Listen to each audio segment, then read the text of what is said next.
Good evening, everybody. Welcome to tonight's meeting of the Escondido City Council. Please rise for a moment of reflection and remain standing for the flag salute. Yes, please join me in a moment of reflection. We come together tonight to say thank you. Thank you for the privilege, the blessing, the honor it is to serve here in the city of Escondido. We come together tonight as a diverse community, a community of backgrounds, different beliefs, different presents, and different futures, yet one common goal, that is the betterment of the city. We come together tonight to seek guidance, wisdom, and discernment during deliberations that transpire this evening, and in doing so, we lift up Councilmember Fitzgerald, Councilmember Joe Garcia, Councilmember Christian Garcia, Deputy Mayor Martinez, and Mayor White. May they be granted peace and wisdom as they lead our city into a bright and prosperous future. Amen. Please repeat with me the Pledge of Allegiance. I pledge allegiance to the flag of the United States of America and to the republic for which it stands, one nation, under God, indivisible, with liberty and justice for all. Thank you. All right, this meeting's called to order, and we'll do a quick roll call. Councilmember Fitzgerald. Present. Councilman Joe Garcia. Here. Councilman Christian Garcia. Here. Deputy Mayor Martinez. Present. And I, Mayor White, am present as well. Do we have a report out of closed session tonight? No public report. Thank you, Mayor. All right, we'll move on then to non-agenda public comments. Yes, we have one, Joel Devendorf.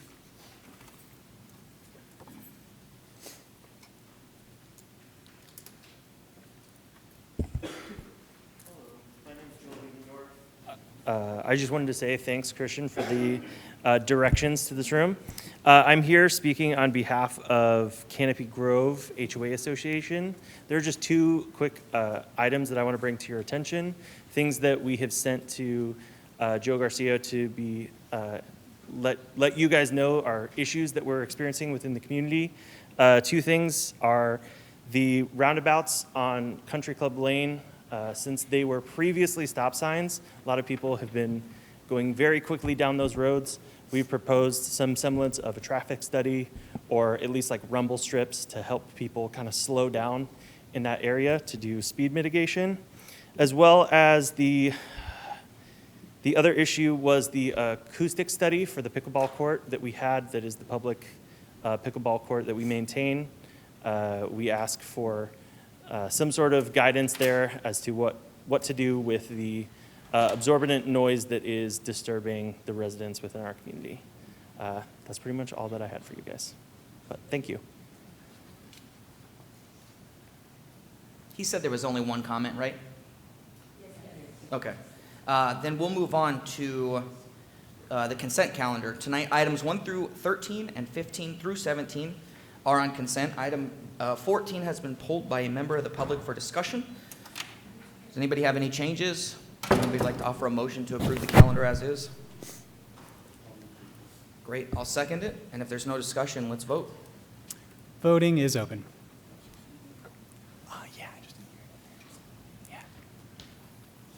Motion approved, 5-0. That takes us to item 14, which is the approval of the First Amendment to Professional Services Agreement with Library Systems and Services. And while everybody comes up for that, I do want to say that item 19, the Maple Development, has been continued until January 7th, if anybody is here for that one.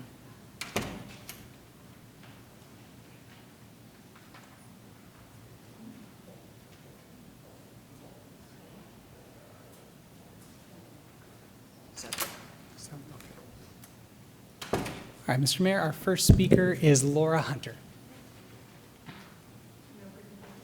Presentation could occur after the comments.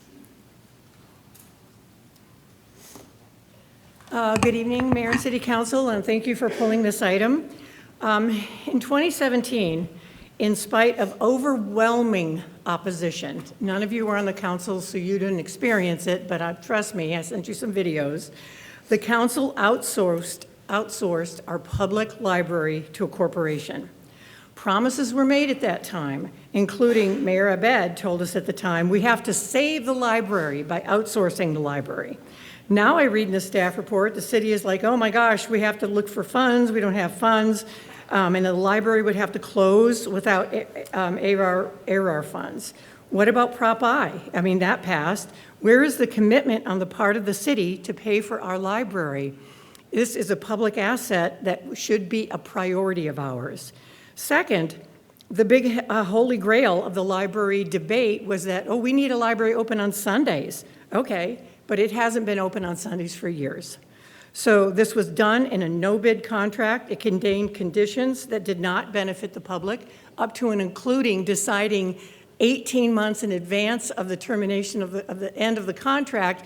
You have to decide a year and a half before that if you're going to give them 5 more years. That is not a benefit to the public.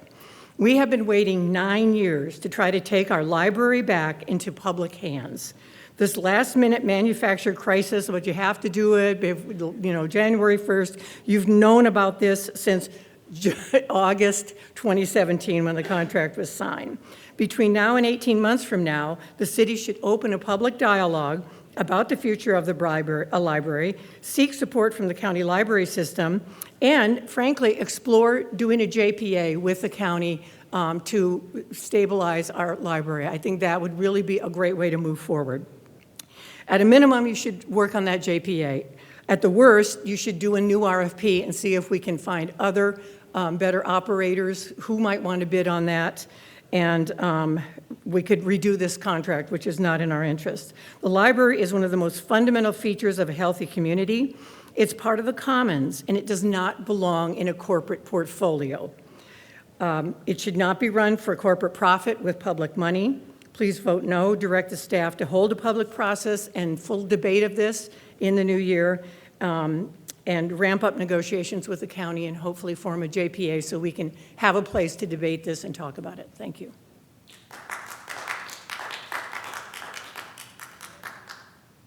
Our next speaker is Anna Marie Velasco.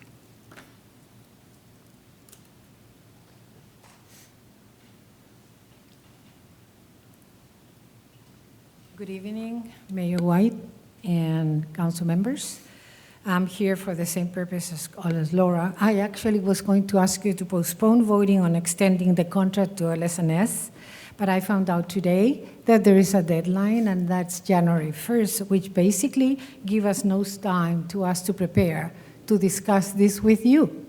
Why wait until now? Was it done on purpose, put on the consent calendar so we can have no discussion? That's not transparency. I expect more from you guys. I don't think you can extend an LSNS contract without the public participation. A little history, you weren't here. The 5 of you were not here when this was approved in 2016, 17. And if you look at the record, hundreds of people signed against it. Hundreds of people spoke against it. Thousands of people signed against that contract. And here we are, we've waited 9 years to evaluate this and see if we want to go back and continue with LSNS. So even if you have a deadline on January 1st, you must find a way to open this to the public and have a discussion and see what would be the best solution for our city. We would like to get the public library back in the hands of the people and the city, but let's find the best solution. That's all I'm asking. Thank you. Our next speaker is Ed Fallon.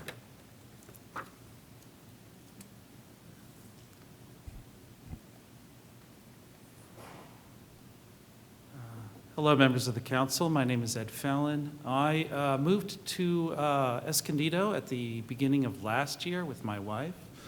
And one of the first things she and I did was visit the library. And I have to say, it's probably the worst library we've ever seen, and we have moved around all over Southern California. I understand we discovered, talking to the staff, that it's run by I guess a company that does this sort of thing. And I guess from what I've heard recently in asking about it, this was a decision made about 10 years ago, and it has not been up for a reassessment in that time. And now, from what I've heard, there's a January 1st deadline. And I have to say that since they are a for-profit company, they will certainly be willing to make money with short-term extensions while decisions are made by the council on behalf of the people of this city.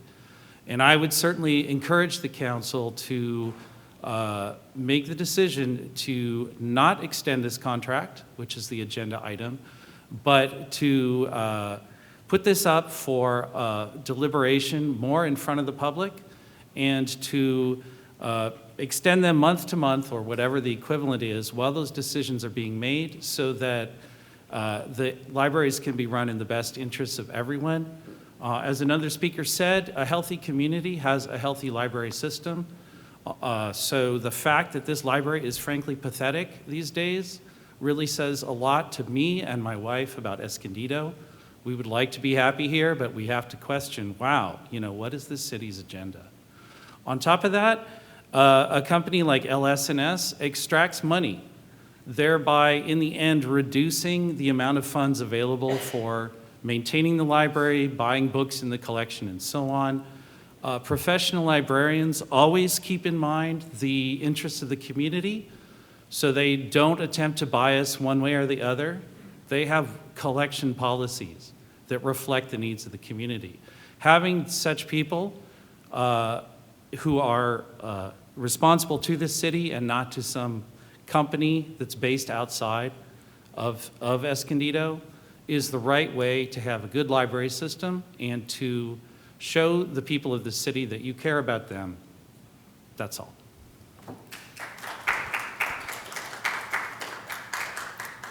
Is there anyone else who wished to speak on this item? Angel, I saw you grabbed a form. Did you want to speak on this item? Angel, do you want to speak on this item? Yes. Okay, perfect. You can come forward. Oh, a different item? Oh, okay, perfect. No worries. Then just wanted to make sure. Yeah.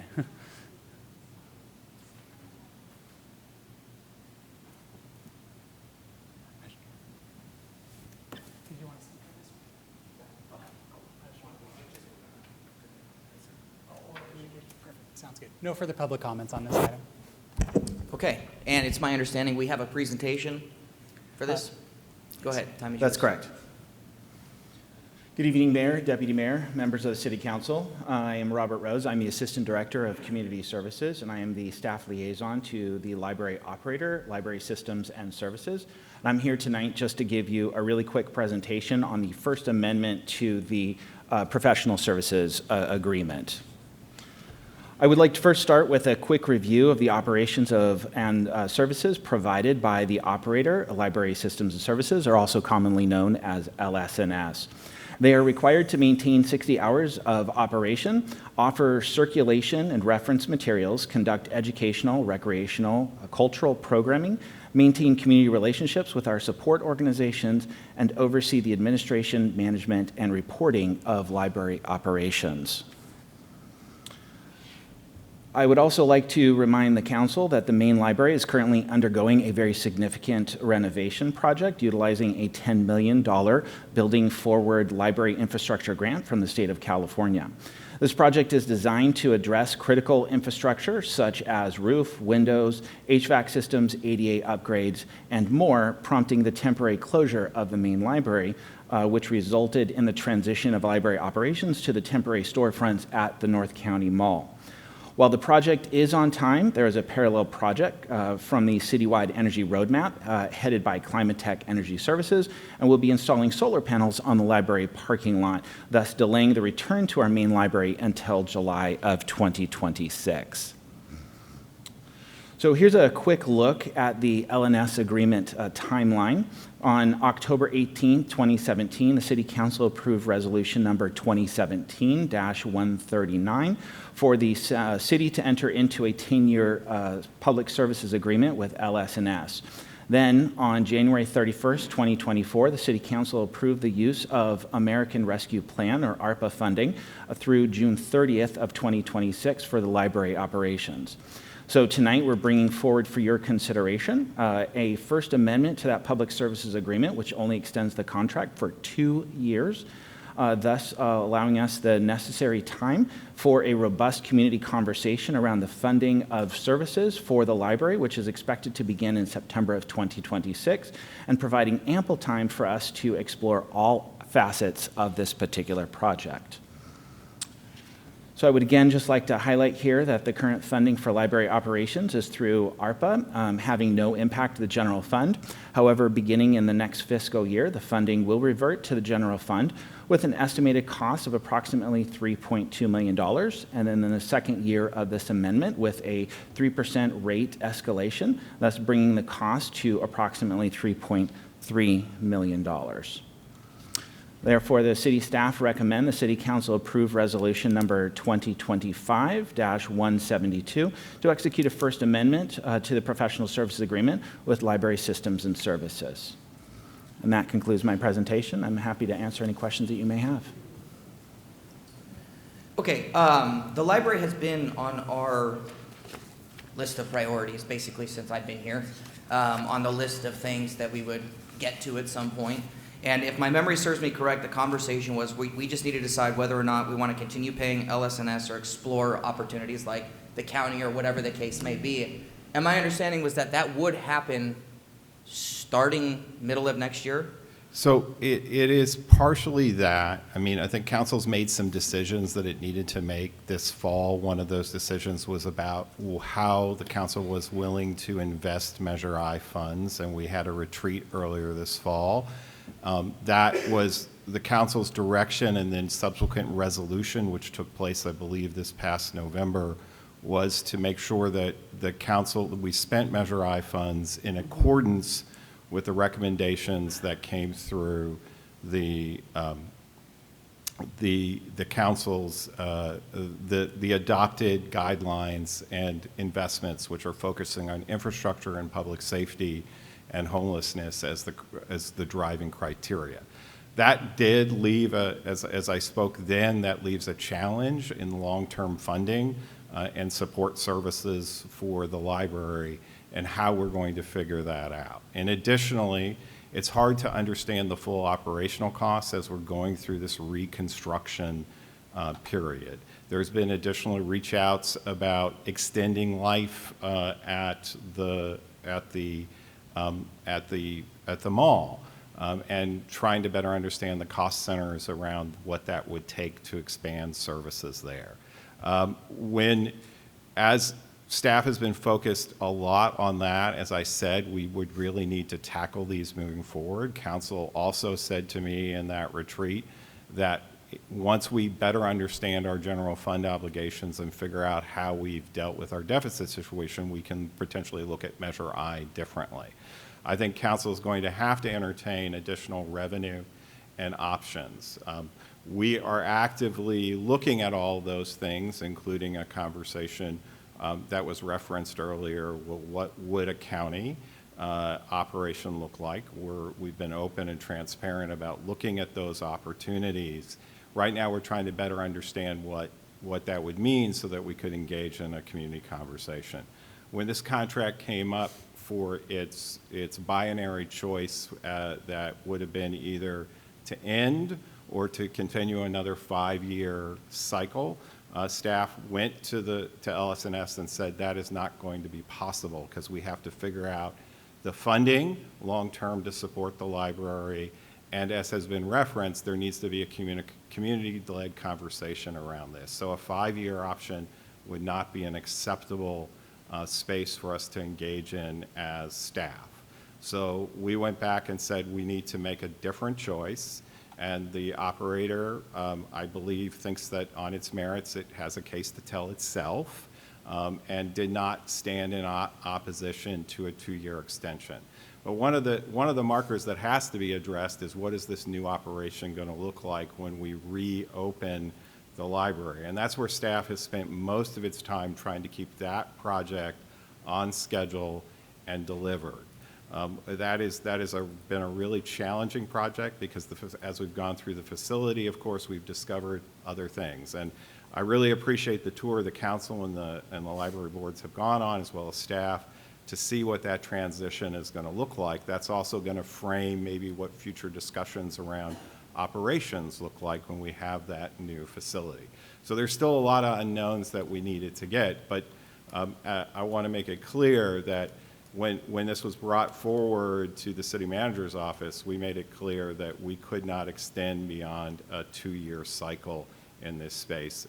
and LS&S agreed that that would be the case. What was coming up was a hard and fast decision about whether to extend for 5 years or to terminate, and the city is not in a position to take on those services on day one. First of all, because of the financial but operational impacts that go with it.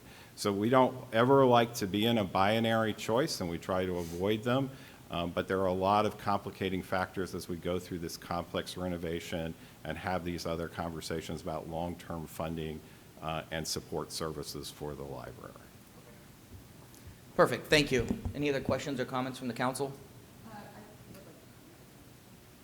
Thank you, Mayor. Thank you for the presentation, and I really appreciate the public comments. Hearing everything and some of the history, I think the 2-year extension is reasonable, especially because it's not yet completed. I heard someone mention perhaps looking at, mention RFPs and then also perhaps the county. I don't believe the county would even look at it until it's completed. So I think that 2-year window of having it completed and again, being able to reevaluate what the needs are and how it's running is good. And then I think also what is good is within that 2-year period is when we should, and it looks like we will be having that dialogue with the public and take public input, and that's important. I think it's reasonable, and I do have a question though, and maybe that'll be the time that we can also evaluate why we are closed on Sundays, maybe if there's an explanation to understand that. I'm sorry, what was the question? Why we're closed on Sundays? That is it's a very good question, and I appreciate that. The history of that actually goes all the way back to 2008, 2009, when we were running a full 7-day-a-week operation. In that period of time, the city experienced a significant downturn, and as a result, had to eliminate staffing from the library. That staffing then resulted in the elimination of Sunday and Friday hours from the library. During that period of time, across 2009, they went through a minor renovation at that period of time. At that period of time, they were able to consolidate a lot of their work and service counters, and because of that, they were able to add an additional 9 hours, which brought back Friday hours. Once we got into an agreement with LS&S in 2017, we were still operating a 6-day-a-week operation at 51 hours per week. The agreement with LS&S then said that we were to be a 60-hour-a-week operation and therefore brought back those Sunday hours during that period of time. Then in 2020, the pandemic occurred, and within that period of time, as we were looking to reopen in 2021, we looked at the statistics that had happened over the course of the years prior to the pandemic to see what those would be most appropriate as we open those hours back up. The decision was made based on the data that was available to us at the time that those Sunday hours were not as, they didn't have the foot traffic or the visitors that would necessarily be required for us to maintain operations on Sundays. So as a result, although we still had the 60 hours worth of operations, they just transitioned those hours to during the week and extended those weeknight hours. And therefore, we've been operating under that model up until we moved to the library. And so then the library, moved to the mall. And then the mall hours, we are now mimicking the mall hours. So we are actually operating from 10 a.m. until 8 p.m. on Monday, 10 a.m. until 8 p.m. Monday through Saturday, with closures on Sundays currently.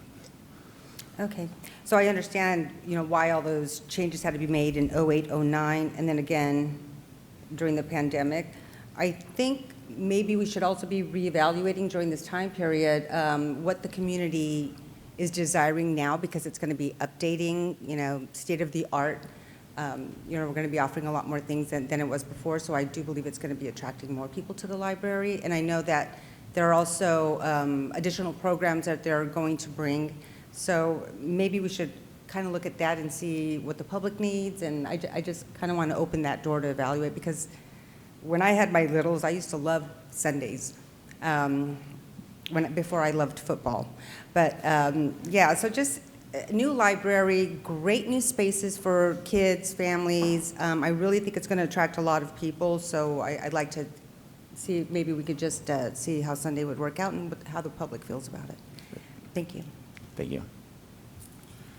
So I remember, Laura, I remember the Sunday promise.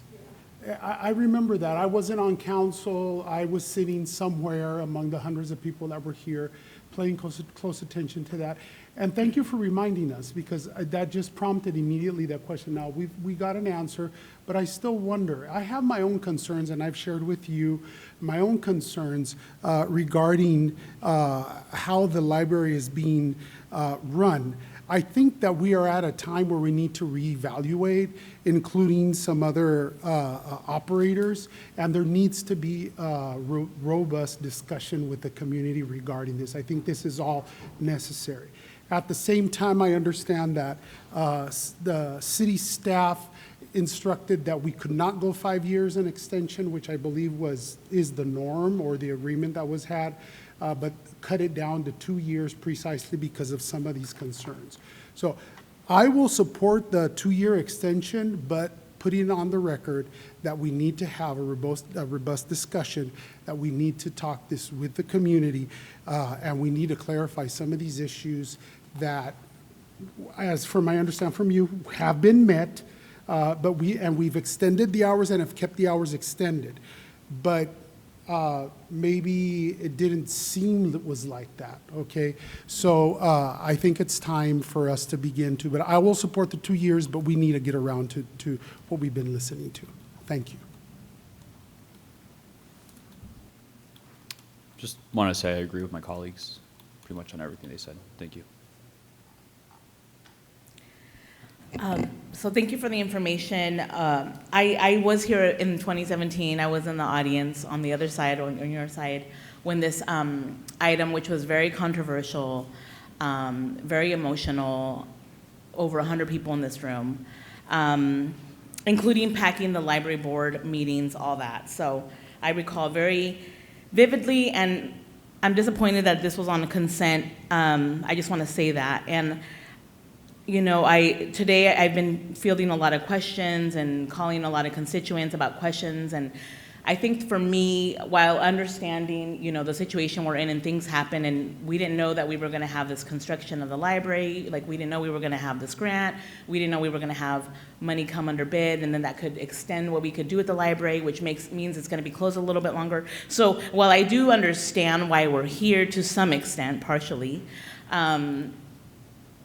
and we do need a longer runway to decide what the future of our library will be.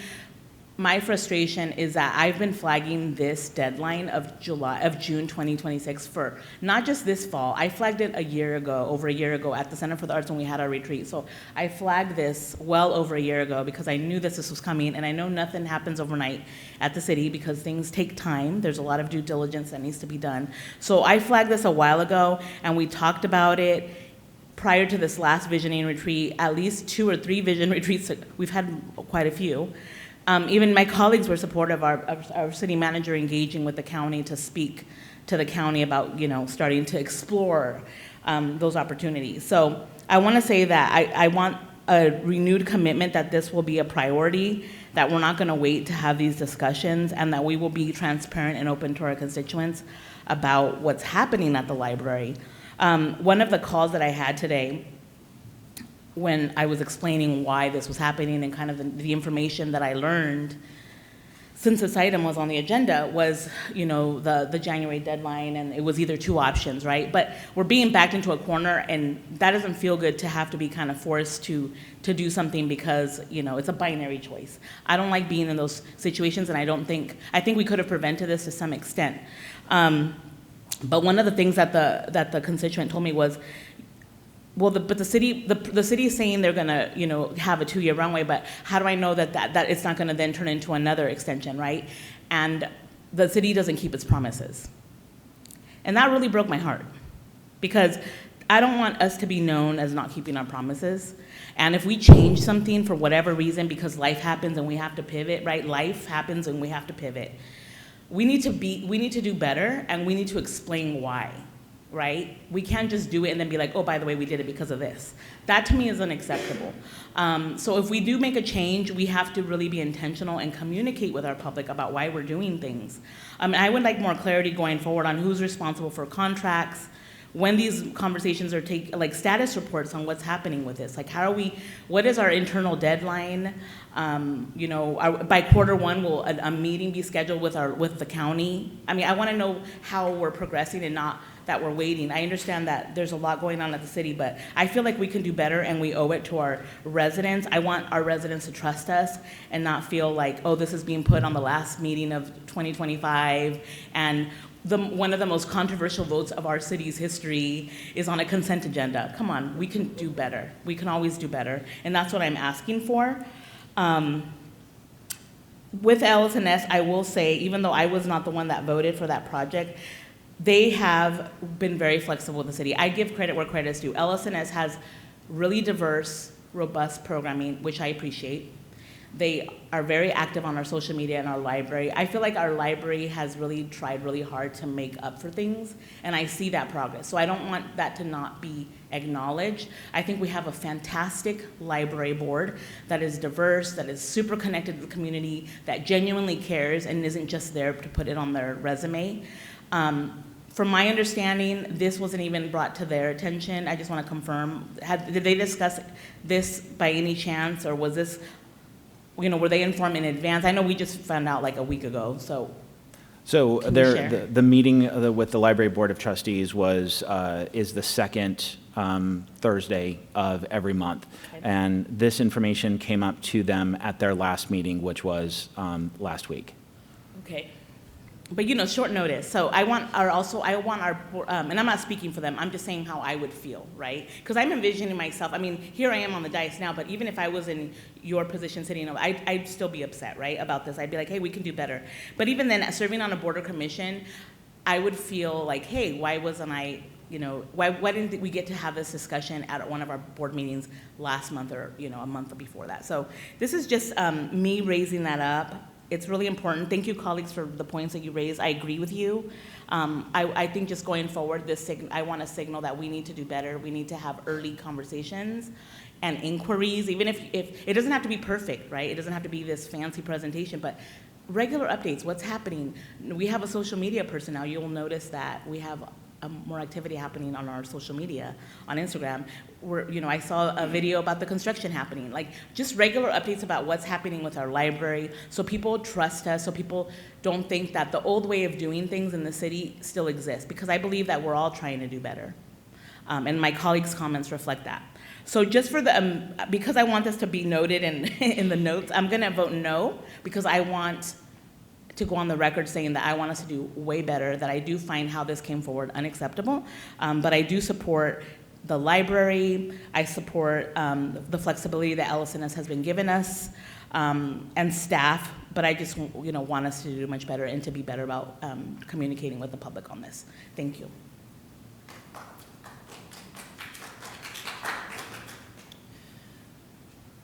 All right. Let me add here. Then, if nobody else has anything, I will go ahead and move to approve resolution number 2025-172 with the notes from the deputy mayor, and ask for a second. I'll second. Any other comments or discussion? If not, please vote. Voting is open.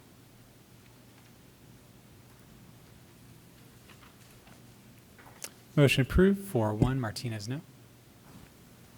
All right, that takes us to our public hearings. The first one, item 18, is the short form rent increase application for Carefree Ranch Mobile Home Park. I'll open the public hearing and turn it over to staff.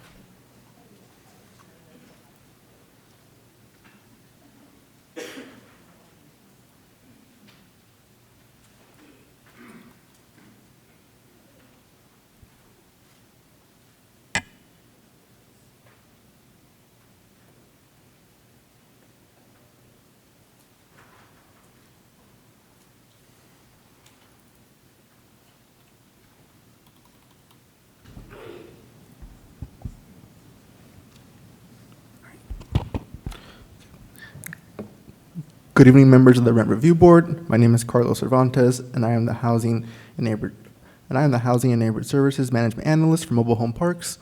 And with me is Code Compliance Officer Stephen Jacobson. And for your consideration this evening is a short-form rent increase application for Carefree Ranch Mobile Home Park. This item was continued due to clarification on CPI schedule selection and which was presented at last week's council meeting. The board is asked to receive this presentation, hear public testimony, and make a determination concerning the rent increase request in accordance with the factors set forth in the Escondido Mobile Home Rent Control Ordinance and the Mobile Home Rent Review Board guidelines. Today, we'll be taking a look at the presentation purpose, a brief history of mobile home rent control within the city, and an overview of the park and their request, the resident meeting, and wrap it up with code findings and any questions. The purpose of the presentation is to provide an overview of the Carefree Ranch Mobile Home Park short form application. The board is asked to review and consider approving resolution number 2025-131. On June 8, 1988, the Escondido residents voted to approve Proposition K to enact mobile home rent control in the city of Escondido.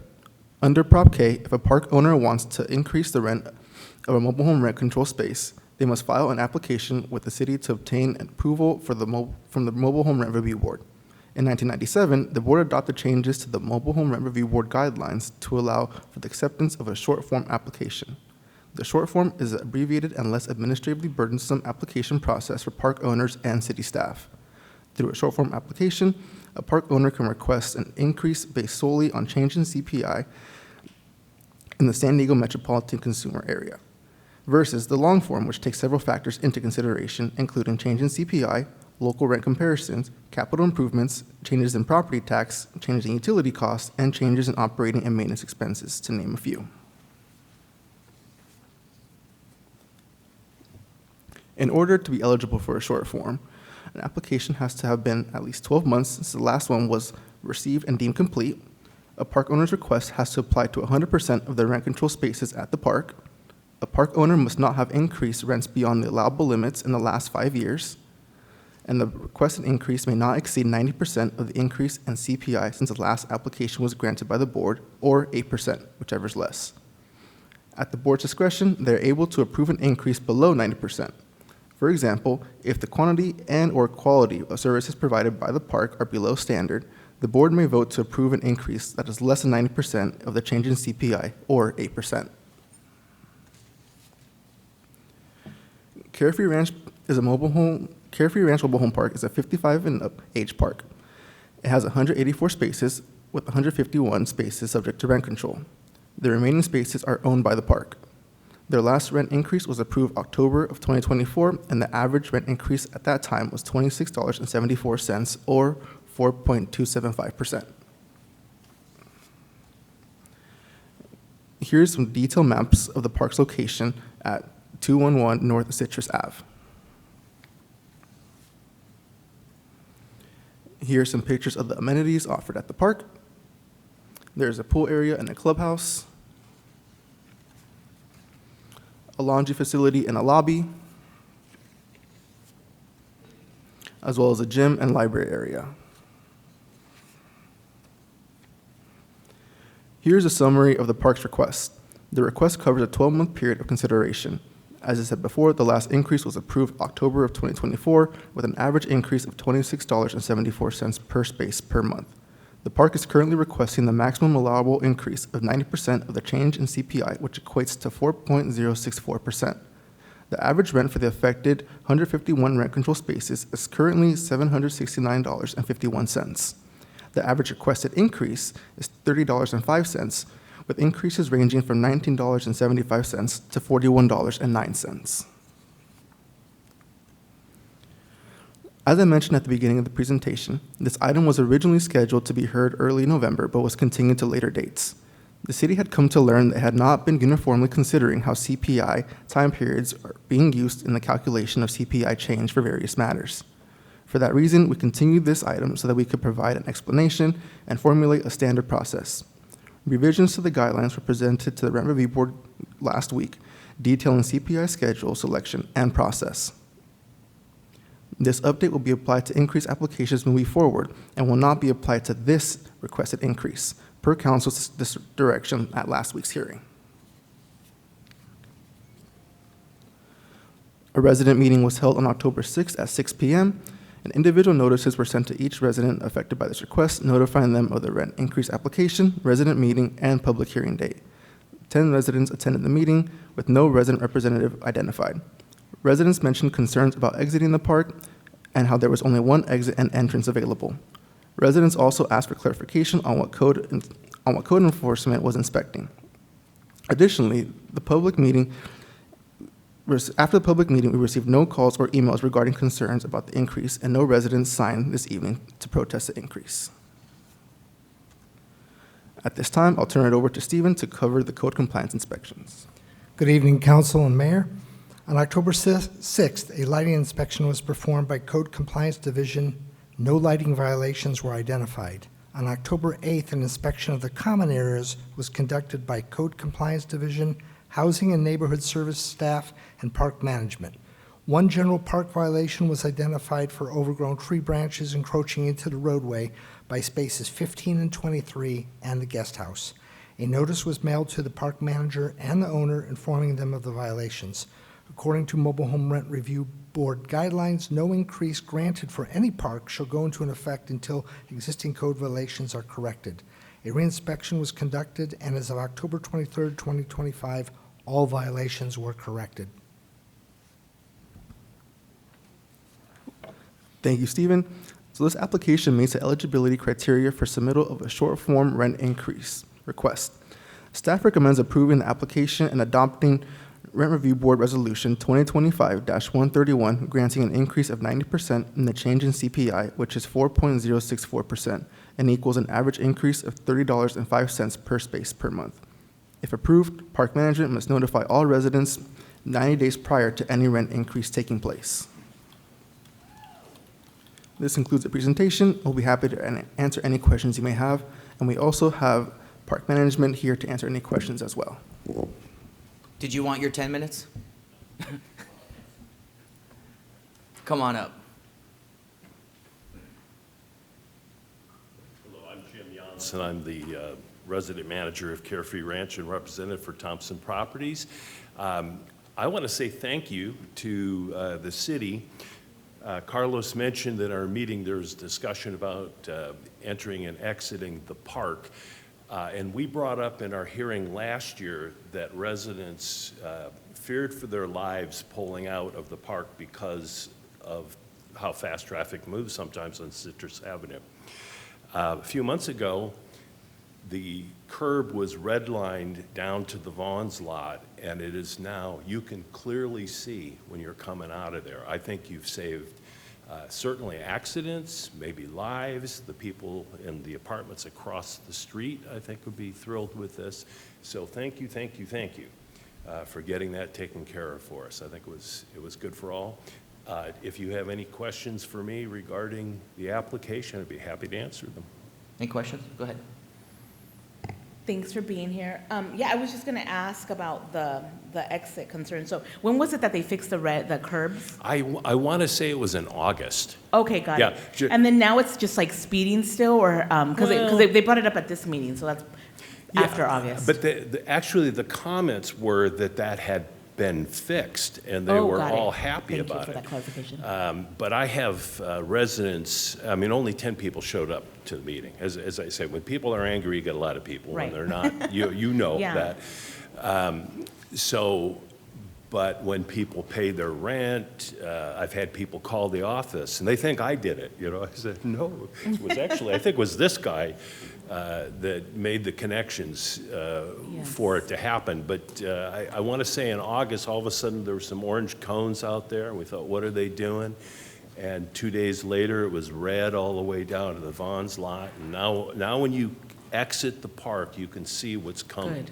Yes. So, safety for all. Good. I'm glad I was going to ask about what those specific concerns were. So thank you for speaking to that and looks like that's been addressed, as far as like being able to, the line of sight, being able to see when you're pulling out, because I live in an area where same thing, you know, just cars coming everywhere and they're speeding, so you have to carefully pull out of the driveway.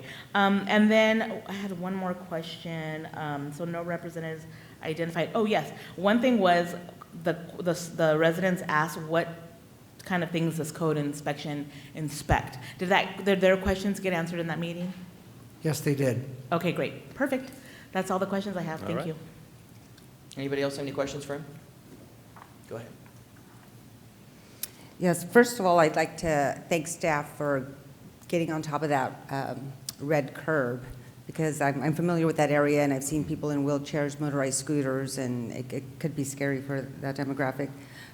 So your rent price is actually really good, and I know it's, you know, that additional's not that much for a lot of people. I learned today that the average here in Escondido runs at about $1,100, $1,200, sometimes $1,300. So that's really good. I'm just wondering, for those that still are on a very, very tight budget, do you offer any kind of, not that you would personally offer, but do you work with anybody? There's an insurance company or The park itself, Thompson Properties, Okay. has an assistance program. Oh, you do? Okay. Within the company. So if there's somebody that is having difficulty, we call it short-term because we review it every 6 months, but I've had someone that's been on it actually for several years. They had a kidney transplant, couldn't work. Rather than lose a home, the company has worked with her on the rent. And there's been others. Usually, let's say you have a couple, Social Security, and one of them passes. Now they're down to the highest, maybe Social Security, and they're trying to get their expenses figured out. And we're in the space renting business, not in the space vacating business. So we work with residents to keep them in their homes until they can, you know, restructure whatever they need to do. Okay. Because $30 doesn't sound like a lot, but it may be a lot for some Yeah. people that are really struggling. Thank you. I appreciate All right. that. I was going to mention some of the help. Thank you for just being responsive. Oh, did I jump the gun? No, you're good. Oh, okay. So anyway, I just wanted to say thank you, because over the years that I've seen you here, you've always been responsive as management, as a company, very responsive to the needs of the community. So just thank you for that. Well, our residents pay my salary, so I don't look at, I don't understand property managers who are, it's them and us kind of thing, and I know that exists. It is not our company model. So our residents are our customers, and we are looking for happy customers. And sometimes that doesn't work out, but you know, we want to make the best effort we can for a beautiful property, well-maintained, and working with residents to solve things as best we can. All right, thank you very much. Appreciate You're welcome. it. Thank you so much. Do we have a park resident representative? No? Okay, then we'll move on to public comment. Yes, we have one speaker, Victoria Nyack.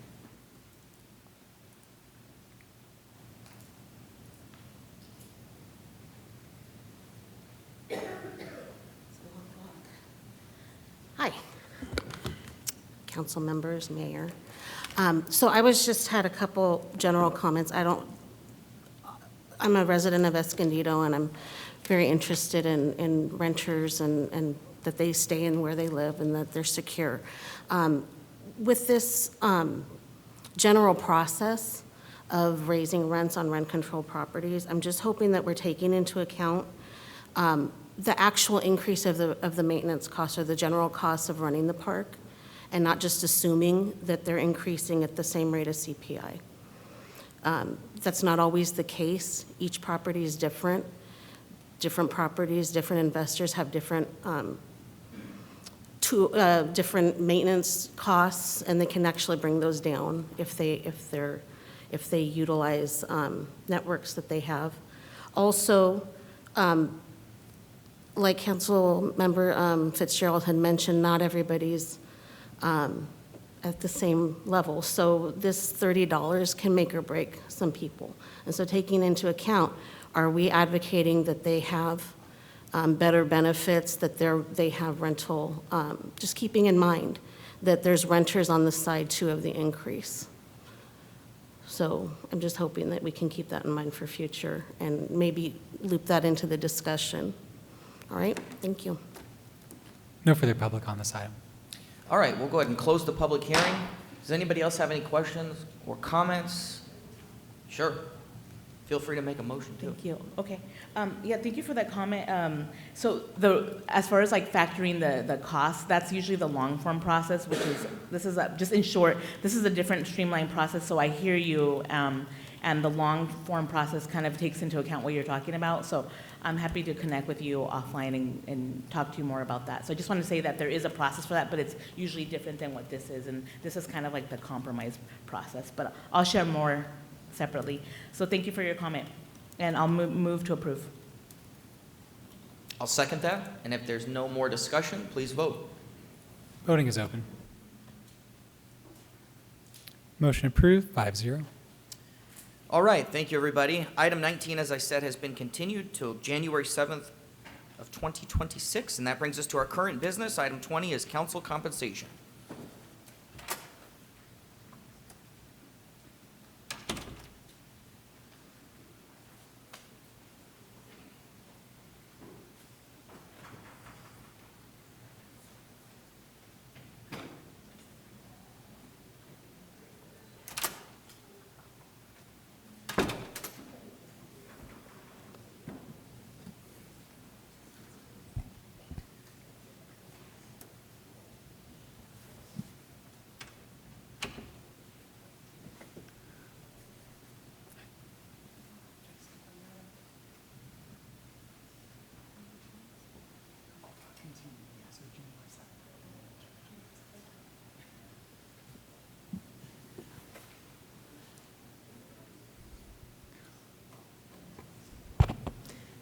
Good evening, Honorable Mayor and City Council. For the record, my name is Jessica Perpetua, Director of Human Resources. This evening, Council will be asked to consider and give direction on whether the City Council should vote to increase its salary through an amendment to the City Council and Mayoral Salary Ordinance. The presentation will cover a few necessary topics. I will address first why this item is agendized and your consideration is required, including a discussion of the council rules of procedure and relevant state law. I will give you some background on the history of council raises of the last few councils, and I will review your current salaries. I will go over factors that I believe should be considered to make an effective record of your decision, whatever that may be. Last, I will give a staff recommendation. To start, the City Council's Rules of Procedure and Policy, last amended in Resolution Number 2023-158, require that the Council take up an agenda item to consider a salary increase. This provision has been in place for some time and explicitly states that it is included to ensure that the City Council pays attention to its compensation schedule. Effectively, its automatic inclusion for an agenda item at a specific time then does not place the burden on any one council member to ask for the item to be agendized. We all appreciate that council compensation is a politically sensitive issue, and if left unstated, the issue may never be addressed. As the rule states, the item is required to be considered in a December meeting in odd-numbered years. California state law also governs this process. SB 329 amended Government Code Section 36516 and made a few changes to the governing statute, but relevant to this evening's item. It created a new two-step process for this review to be conducted over 2 regular open council meetings. In the first meeting, the council considers a proposed ordinance for compensation and must make findings demonstrating the need for increased compensation. There are no specific factual or evidentiary findings required, but it is instead designed to elicit discussion and consideration if the council finds it reasonable to make a change to its salary. Provided the first meeting results in findings and direction to return the item to adopt a salary ordinance, a second meeting must be scheduled not less than 7 days later to actually adopt that ordinance. State law requires that any actions taken as to compensation be done by ordinance. And when we are amending our code, as we would be doing here, we would typically do so by ordinance. The effective date of any amendment will be once the next city council is sworn, which would be December 9th of 2026. There is a ceiling on increases per year. It cannot exceed 5% each calendar year from the operative date of the last adjustment. The Escondido City Council, including both council member and mayoral salaries, were last increased effective December of 2024. So under state law, the City Council should consider an increase by as much as 10%. To be clear, this is only a ceiling or a maximum amount. The council has discretion anywhere below that amount and has the discretion to waive any increase. To look back at the recent history of increases, the City Council last amended its salary ordinance in 2023 through the adoption of ordinance number 2023-19R, which was effective in December of 2024. After that, new City Council were sworn in. The increase was 6% for mayor and 7.5% for City Council. That 2017 increase was 10% for 5% each year of that last increase. Per the council rules of procedure, the city councils in 2019 and 2021 were asked to consider an increase and declined to do so. The council's current compensation is different for council members and the mayor. When last increased in 2023, effective in 2024, and since that time, each city council member earns $2,245 per month, which works out to about $26,900 per year. By the city salary ordinance and consistent with state law, the mayor earns both the council member's salary and an additional amount for the mayor position, totaling $6,280 per month, or approximately $75,000 per year. I understand this differential is to be a reflection of the citywide responsibilities of the mayor. However, the code is silent on that matter. As I mentioned earlier, the first council meeting addressing the question of council compensation requires the city council to make findings supporting an increase. I've listed here some considerations to prompt your discussions, but I do not want to suggest that these specific issues are required under state law, the Escondido Municipal Code, or the council rules. You are welcome to reject this list, modify it, or add to it. I simply wanted to initiate a factually based discussion to create a record for the purposes of the ordinance. This can be modified as the majority sees fit. This is a majority vote item. So with that caveat, to start, the council may reasonably consider the need for regular increases for a few reasons. One, there are no allowable automatic increases permitted under state law. You must make a decision on an amount. You can allow increases based on CPI increases up to 5% per year, but again, you have to take up the item to make that decision.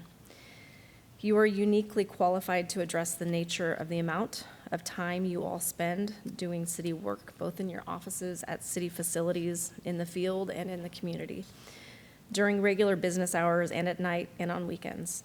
You may consider the nature of work you do as a comparison to other employees who undertake the review and decision-making on complicated legal, financial, municipal, and administrative matters. You may consider the effect of inflation over time impacting the value of your salaries. You may consider the effect of lower council salaries on the attractiveness of serving on the council. That is, the city benefits by having city council seats being appealing to a broad range of candidates from various economic backgrounds, not just people who are independently wealthy or retired and can afford a lower salary, but for those that may not be benefiting from an economic status and must be able to afford to spend the amount of time you do to attend the meetings, reading agenda packets, attending all of your duties, and having meaningful opportunities for communication with your constituents. So again, as you consider a potential increase, I would list some of the constraints to keep in mind, including any salary must be reasonable and appropriate to the work performed. There's a maximum of 5% per year since the last effective increase. Any increase will not take effect until December of 2026 and cannot include automatic increases. Staff's recommendation is to consider and discuss, take public comment, make findings, and provide me with direction on whether to bring back ordinance 2025-12 for a second reading at an upcoming council meeting, and the amount of any increases for the council members and mayor. And with that, that concludes my presentation. I'm happy to answer any questions. Thank you. Do we have any public comments? None. Okay. I'll start this one then.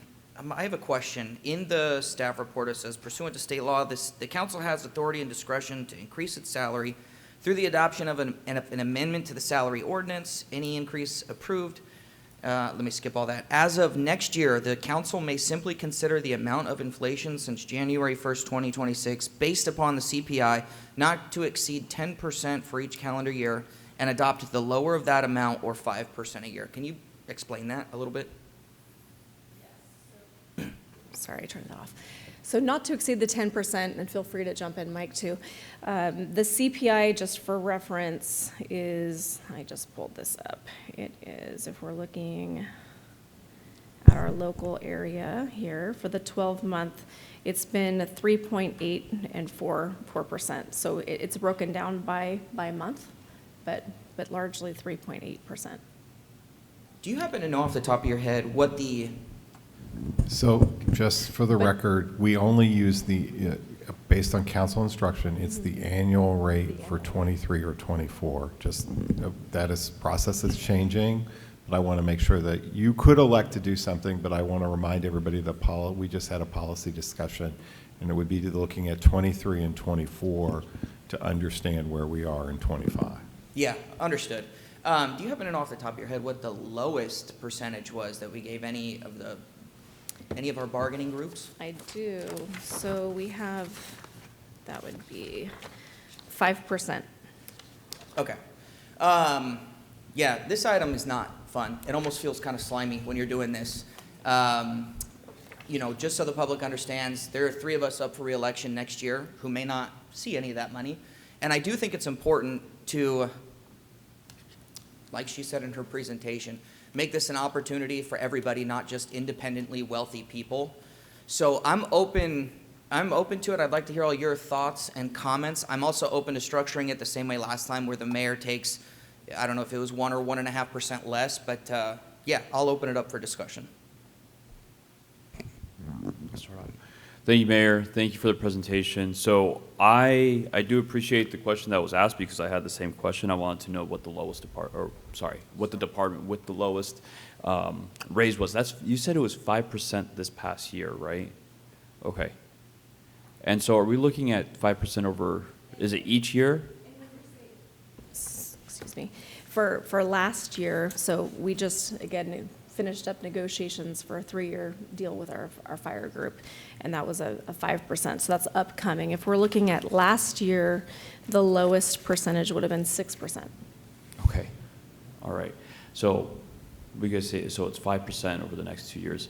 And the CPI, I know we're looking at that at an annual rate. Do you happen to know what the CPI is of this year and last year? I have the broken down rate by the month, right? But we don't have the annual. But not the average. And we know that it's around what you said, around 3.8% per year, right?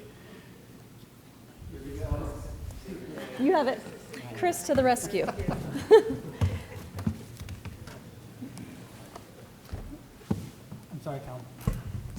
I'm sorry, Councilmember Garcia. Could you repeat the years? The beginning. I guess I want to know what it was for us. This I will say 2025. Yeah, 24 and 25. I'd say. So we wouldn't have a report. You'd have to go back to 23 and 24 because 25 has not. Sorry, 23, 24. That's right. We don't have the number for 25. Okay, yes. then give me just one moment.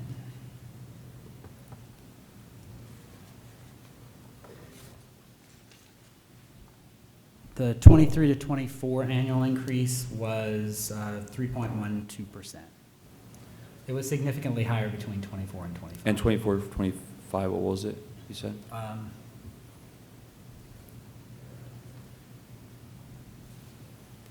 3.9%. 3.9. Yeah, that's the annual number for those years.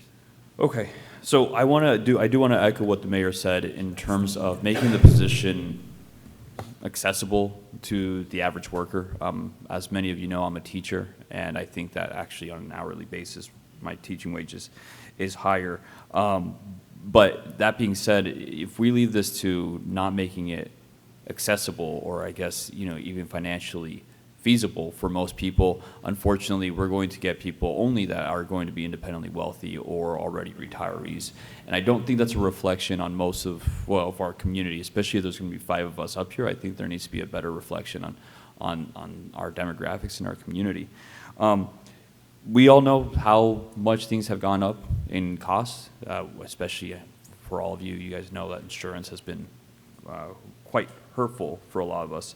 And so I know that if we're talking about livelihood, I know our wages have gone down in the last 2 years. So that being said, I think, but at the same time, I know that 5 and 6% over the negotiated departments, I think is actually quite high. So I'm open to the lower amount, which is the CPI, which is 3.12 and 3.9. So that would be a total of, I think, 7%. We could just round that. I would be open to making the motion of a 7% raise for us, given that the data that we're given is the lower amount. So I think it's the more responsible amount as well. So would that mean 3.5, 3.5? Yes. Sure, 3.5, 3.5. Yeah, make it clean. I was just going to say the same thing. 3.5 over 2 years, just to keep it clean.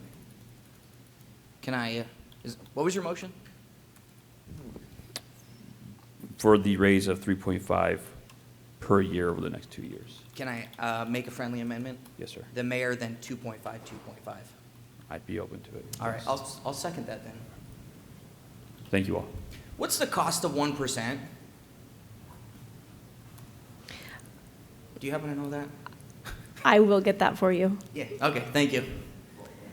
Sorry, and then what, I guess at 1%, and then what that would be for if we're looking at 3.5. I'll bring that for the next Yes. meeting, which would be January 7th. Thank you. I can get that to you ahead of time too, but I'll include it in the presentation. Council members, Deputy Mayor? I might have a friendly amendment to your friendly amendment. Okay, so traditionally, I agree that we don't get paid. Well, obviously, we're not here for the money. Can we go back to the amounts? I want this to be very visible. Okay, so my council salary doesn't even cover my rent. My rent is more than that amount, just so you know. And earlier this year, I was laid off, so I was subsidizing myself through my savings to be here. So reality, right? Not all of us have that. A partner that can subsidize, sometimes you have a partner that can pay, so I don't have that either. so just, but I'll tell you, traditionally, I agree with you on that, but let me tell you, I have never voted for an increase, and let me tell you why. Because prior to Measure I passing, 2 years ago is when we had this discussion, Measure I had not passed yet. Even though I agree that we need to raise the salary and we can only do it incrementally by law, I did not vote yes for the raise because I knew that lurking around the corner was going to be that we were going to try to pass a ballot measure, and it would just the public kind of optics of that didn't bode well, and I felt like people questioning us and not kind of believing that we needed this money wasn't worth, it was like $100 or the public's image of us. And to me, the public's image of us mattered more. So that is why I voted no. But I do agree, and I've always agreed, that this position is underpaid, and it doesn't allow for full capacity, right? Even though it's full-time and we all put in a lot of time on this, we have to do it with another job. A lot of us have to subsidize ourselves to be here. So I agree, and we're in a different situation now because Measure I passed, and now I feel like, okay, I can have a different conversation about this.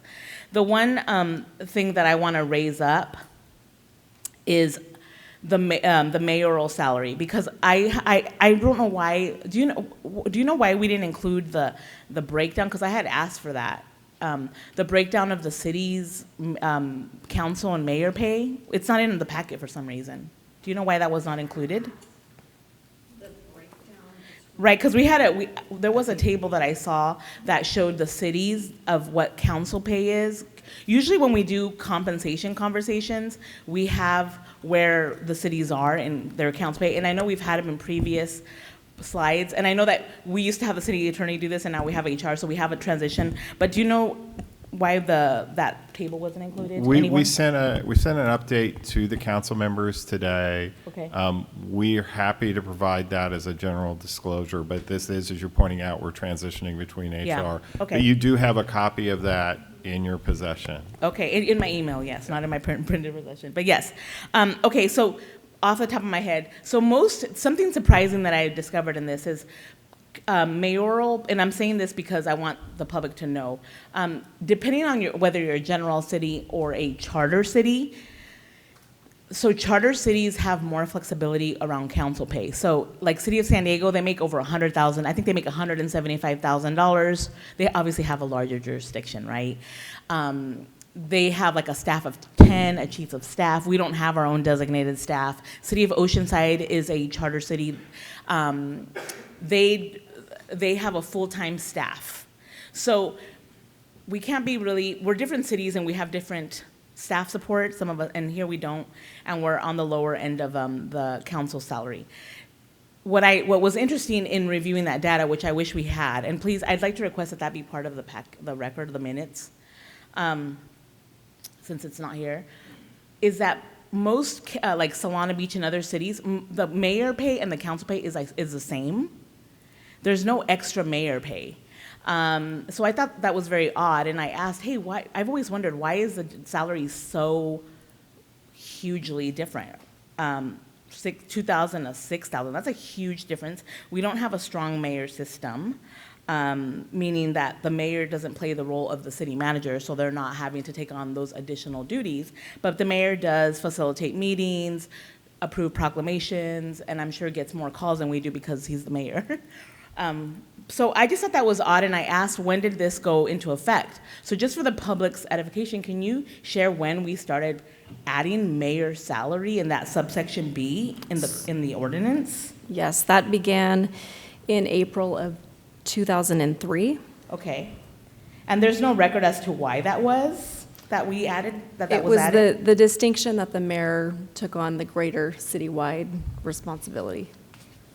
Okay, and time commitment. Okay. Well, that's an interesting argument because we have the same vote and there's no additional responsibilities aside from what I mentioned. But anyway, that was an interesting distinction. So I think for us to be more in line with not having that huge gap, I want to propose, instead of just eliminating section B, which would eliminate mayor extra salary, I feel like that would be punitive and it doesn't get us to where we need to lift up all the council salary wages.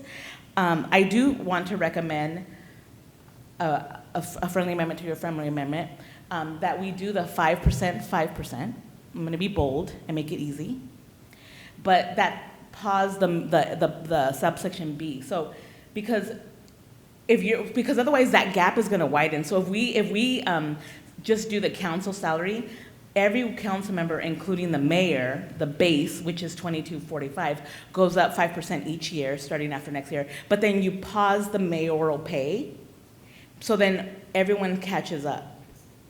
So B stays the same, and A catches up. Okay, you just said what I was curious. Because B stays then, the same. Yeah, because otherwise B goes up, and then look, it continues to go like this. I just want to make sure I understand you correctly. Your amendment would be to, did you say 5%, 5%? I'm going bold, everyone. Okay, 5%. But the compromise is B stays the same. For the A, but B stays the same, I'll accept. So that's 0 for B. And then we try to lift up the other ones, and you're still getting the same increase, so your base will still be the same as us, but your extra pay that you get, which I know wasn't you doing, stays the same. So we're going to eventually catch up to you. It's going to take us years, but if we go aggressive on the percentage, we might be able to lessen that gap. You got to get him to accept the amendment. Do you accept that? So I want to, because that's why we're bringing HR. I want to make sure what is being discussed is actually what will happen. And so I want to make sure that you confirm that is exactly that what's being put on the table is what it was. So if the base of the council member increases in effect, the mayor will, exactly how you said, receive that same increase. The additional would just remain the same for him. Which would be zero. So for the mayor. council member salary, which includes your base mayor, would be 5% across the board for year, for next year and the following year. Thank you.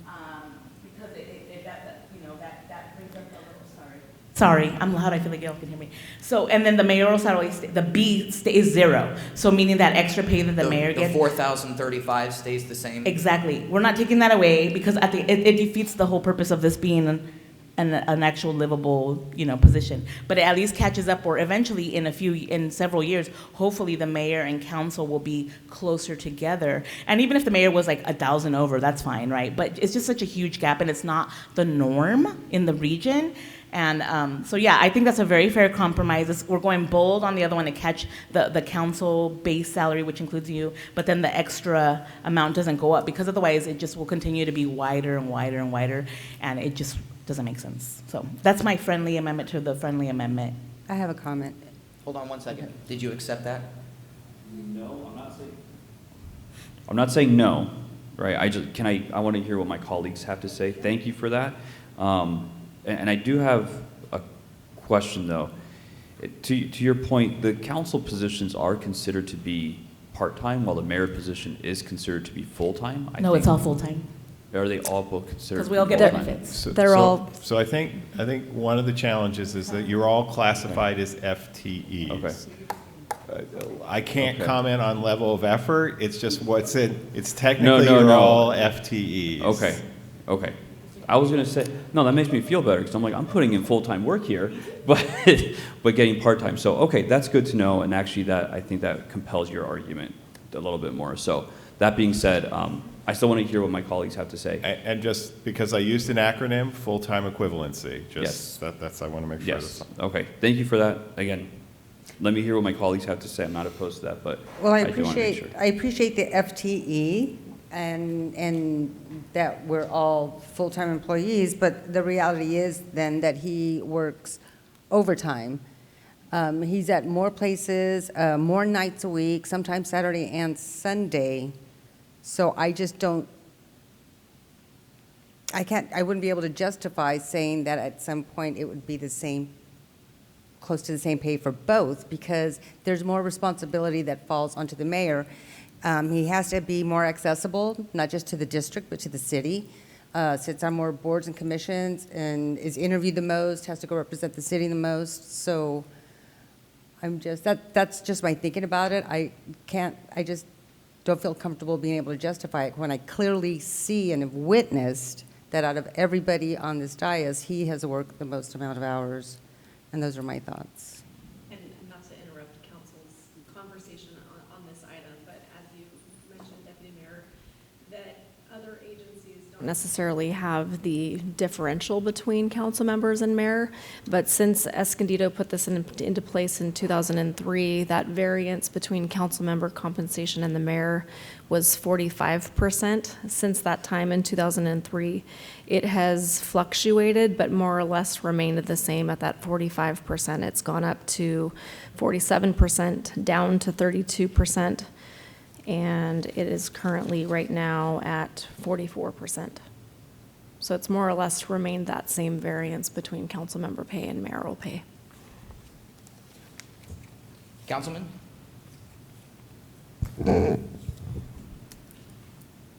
I have always voted no on our raises for a myriad of reasons. Some of them have been mentioned.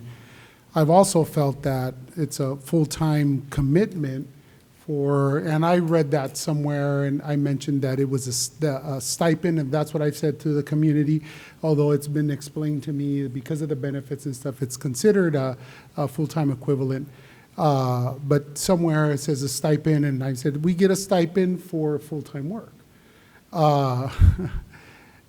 And I appreciate the mayor himself saying, hey, I would take a less of an increase, which kind of is in the same spirit what Deputy Mayor Martinez is saying, right? Only that she's being more aggressive in one end and kind of stopping the other.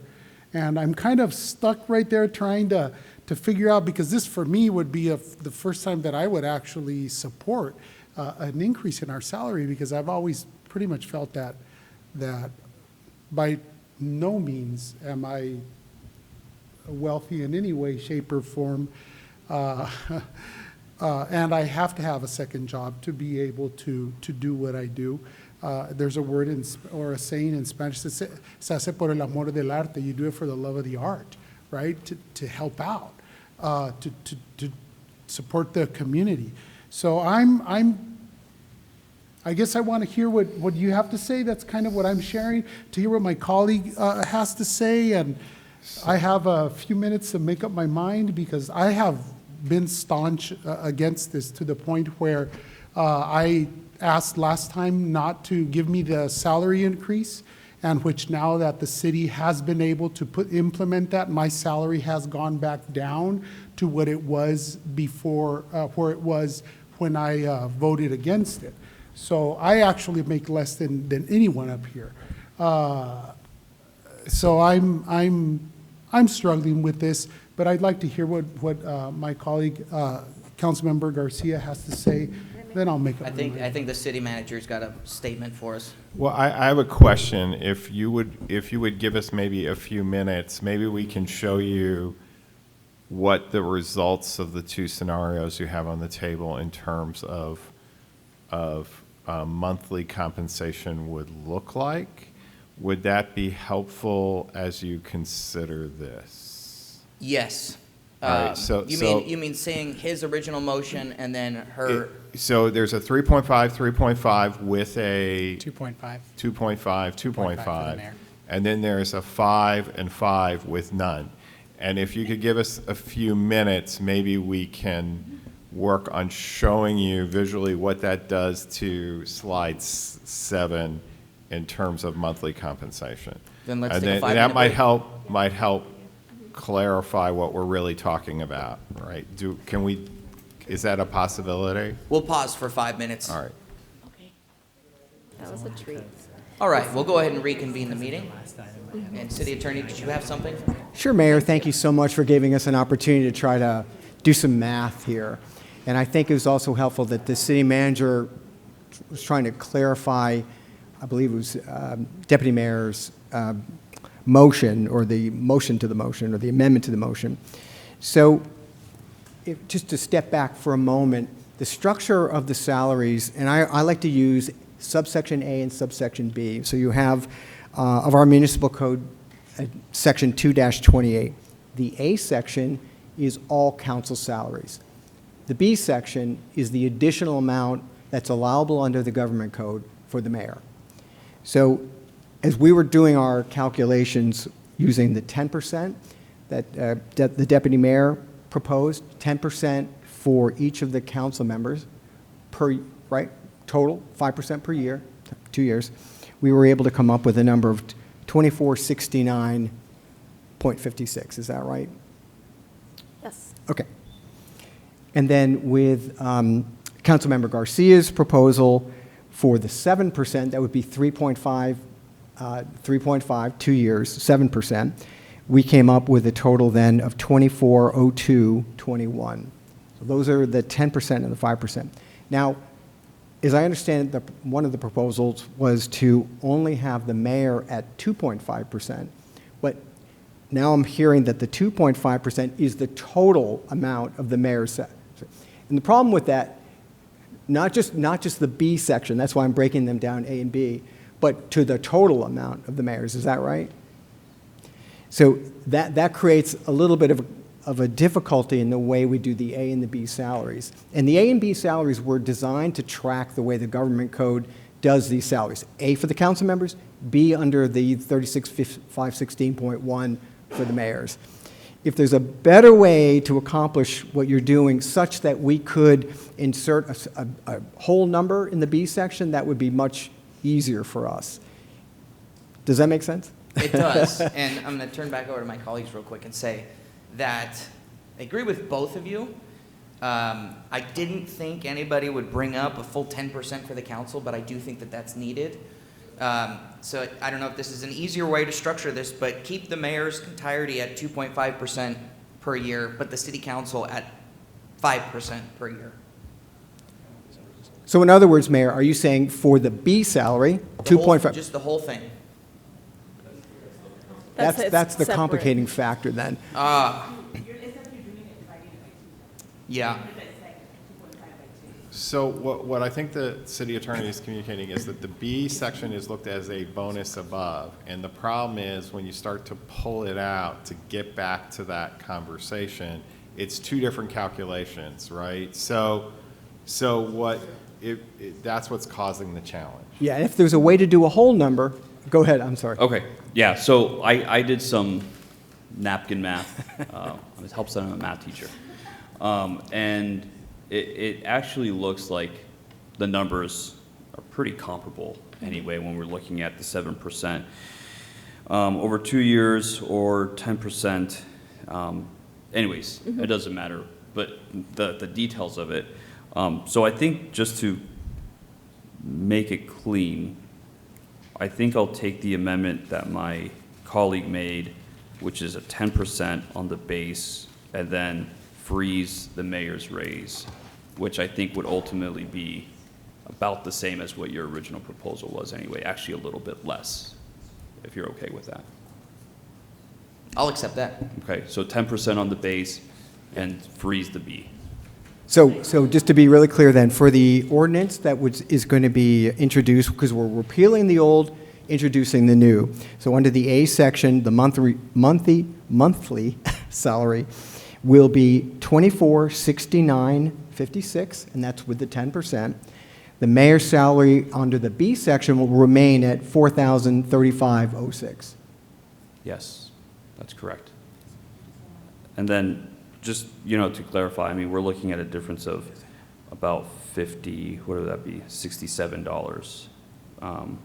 So I think, I know the we're budgeting, but I think we could hopefully, swing 67. And as my last raise, I'll be donating a significant amount to a local Escondido charity. Yes, and then thank you for accepting the friendly amendment. Also, I think if doing it this way, make sure that it's not like double dipping, because then it also raises, like if you're getting 5% on the A, you get 5% on the B. So it's like, if you were to do the original one would have been 2.5 and 2.5, so it's still kind of widening that gap. So I feel like this eliminates that. The mayor's still getting extra pay. And everyone, we're bumping ourselves up to, trying to catch up. It's still going to be years away, but I appreciate you guys accepting the friendly amendment, and I'm happy to support it. Clarification purposes, if it's increased on the A, it wouldn't be increased on the B, just as the mayor is getting the same as council. So it would increase that way, but just separate from the A and B. All right, does everybody understand the motion and the second that's on the floor right now? Go ahead. That was a lot, but thank you.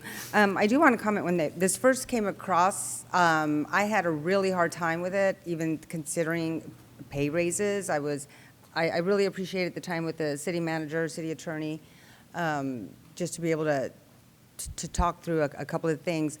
I'm thinking we're getting out of a pretty bad financial state. We just passed Measure I, and it was just hard for me to say, yeah, let's pay us first, when we should be making improvements in the community. But then looking back at what my colleagues, thinking about what my colleagues were saying here, taking all that into consideration, and then also, especially when we do need to attract a broader demographic. I know the mayor had a flooring business before, and I think he took a pay cut to do this job, and you can't do both those jobs at the same time. And just the financial burden that my colleague, Deputy Mayor Martinez, talked about, and it's not a lot, but it makes a difference. So I'm just thinking about, we can't keep saying no to pay raises and keep kicking this down the road for somebody else to deal with, and where they may need a 50% raise because nobody wants to make this difficult decision. So I think it's good, and I hope it'll, attract future candidates that are qualified to serve here and that represent the city well. And so for that reason, I will support this as well. Thank you. All right, thank you. Anybody else? No, no, no, no? All right, let's vote. Voting is open. I don't have a voting button. Oh, did it lock out? Okay. Let's do a verbal vote on this one, just for the sake of speed. Does it need to be roll call, or can I just all those in favor? Yes, you could do all those in favor. All those in favor? Aye. Aye. Any opposed? Great. Motion approved, 5-0. All right, we'll move on to item 21, which is the unclassified and management salary and benefits plan, part-time salary plans, and full-time compensation schedule. Good evening again. With me today is our Human Resources, Daniel Alvarado, and I'm going to turn it over to him for the presentation.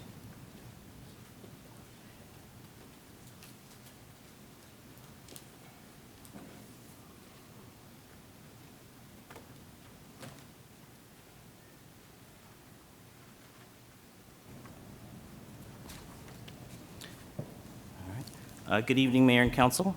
Tonight I'll be presenting on the unclassified service, salary and benefits plans, and full-time compensation plan. I'll first review our unclassified and management salary and benefits plan, then the part-time salary plan, followed by our full-time compensation plan and our recommended actions. The day-to-day operations, including management and unclassified employees' salaries and benefits, are under the purview of the city manager. The management and unclassified salary and benefits plan is updated annually, and in December of 2024, City Council last adopted the salary and benefits plan. Effective January 1st, 2026, the California minimum wage increases from $16.50 to $16.90 per hour. The part-time compensation plan and pay schedule has been adjusted to reflect the change to the minimum wage, and the part-time classification and benefits plan guidelines have also been updated.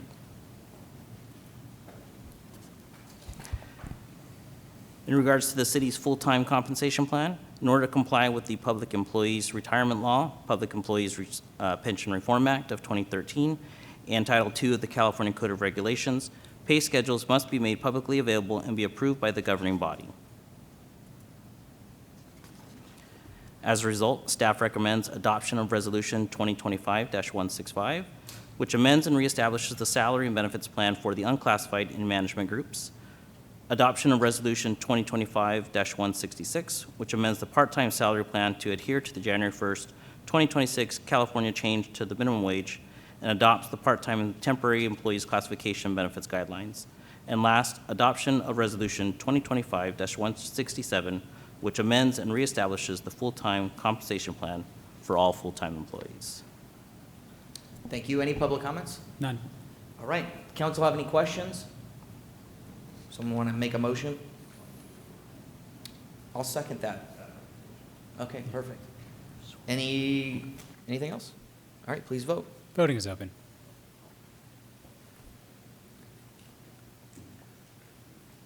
Motion approved, 5-0. Thank you. That was easy. Item 22, letter in support of transferring the San Pasqual Battlefield State Park to the San Pasqual Band of Mission Indians. I'll turn this over to Councilmember Fitzgerald.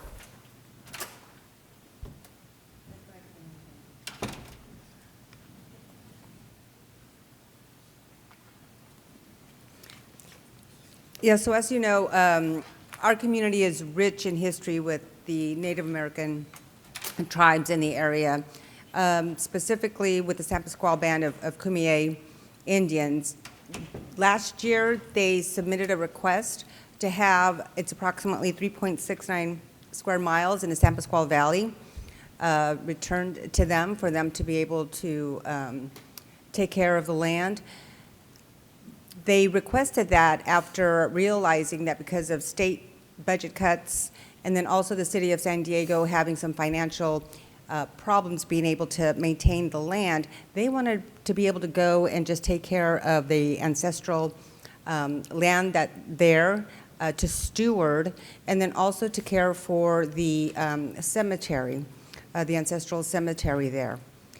The safari park also sits within that.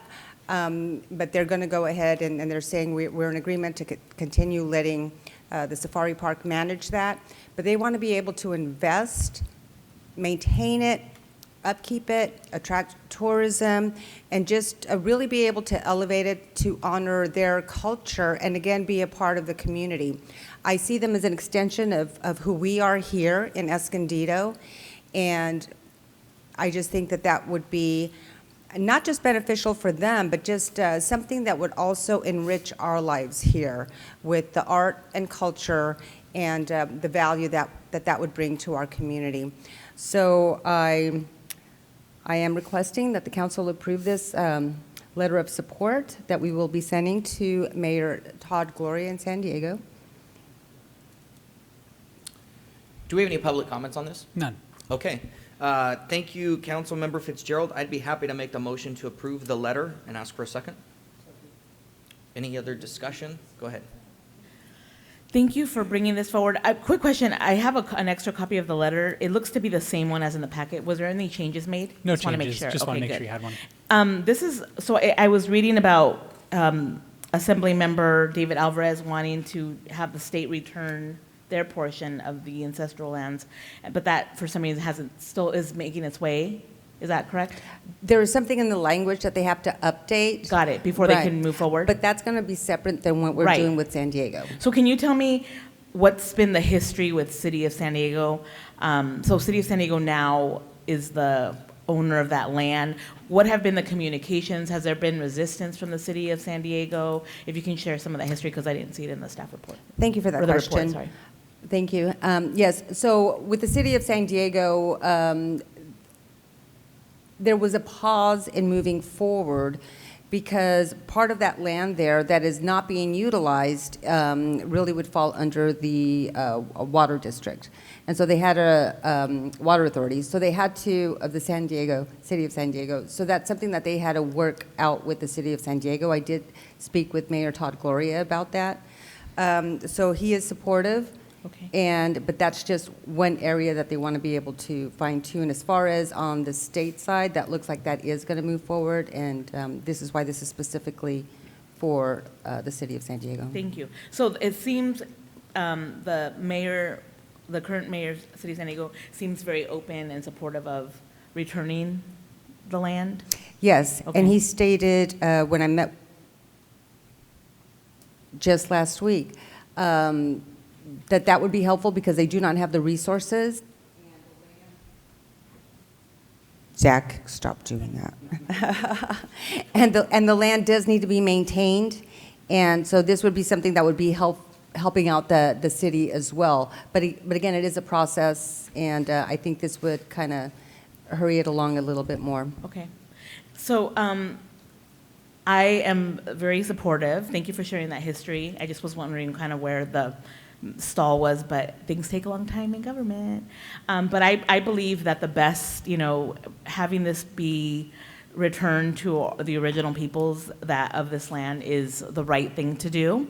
And it would be cared for in the best way. So I 100% support that happening. And I'm happy to talk to also, make phone calls, send emails individually to the assembly member and the mayor of San Diego, and I will support the letter of support. Thank you for bringing this forward. Thank you. Okay, there's a motion and second on the floor. Please vote. And due to the technical glitches, it seems like it timed out again. Would you mind doing another roll call vote or all in favor vote, Mr. Mayor? All those in favor? Aye. Any opposed? No. All right. Motion approved. We'll move on. Thank you, Councilmember Fitzgerald. We'll move on to item 23, which is the appointment of the deputy mayor, and I believe Zach has taken this one for us. Very brief. So per ordinance number 2020-28, next in line to serve as deputy mayor is Councilmember Joe Garcia. Then in 2027, it will be Judy Fitzgerald, and then in 2028, Christian Garcia. That's the end of the report. I'll make a motion to approve that. I'll second. Perfect. Any other discussion? If not, we're not. All those in favor? Aye. Aye. Any opposed? Nope. All right. Move on to item 24, which is review and update of city council subcommittee and interagency assignments. Yes, Mr. Mayor, this is your item. I do have the different appointments available on the screen, and then I provided them for you physically as well. So it's up to your discretion how you'd like to proceed. All right, thank you. I do want to note on here, there are one, if not two or more of these, like downtown parking, that haven't met in forever. Do we have a plan to potentially consolidate some of this? I'll defer to the city manager on this item. So I think we can talk about that more in substance when we get to our retreat in the spring. We can talk about what is inert and what needs to be re-upped, or maybe what may need to be stood up. Okay, perfect. All right, does anybody have any questions about this list? No questions. I just want to say thank you because I know you asked us preference at the visioning retreat, and it looks like you tried to give at least one of our desired changes. So I feel like I have no issues with the list, and I appreciate that you gave us opportunities to switch over on some areas that we requested. So I will move to approve the list as presented. Assignments. I will second that. Do we have public comments? Yes, we do. We have 3 speakers on this item. Our first speaker is Laura Hunter.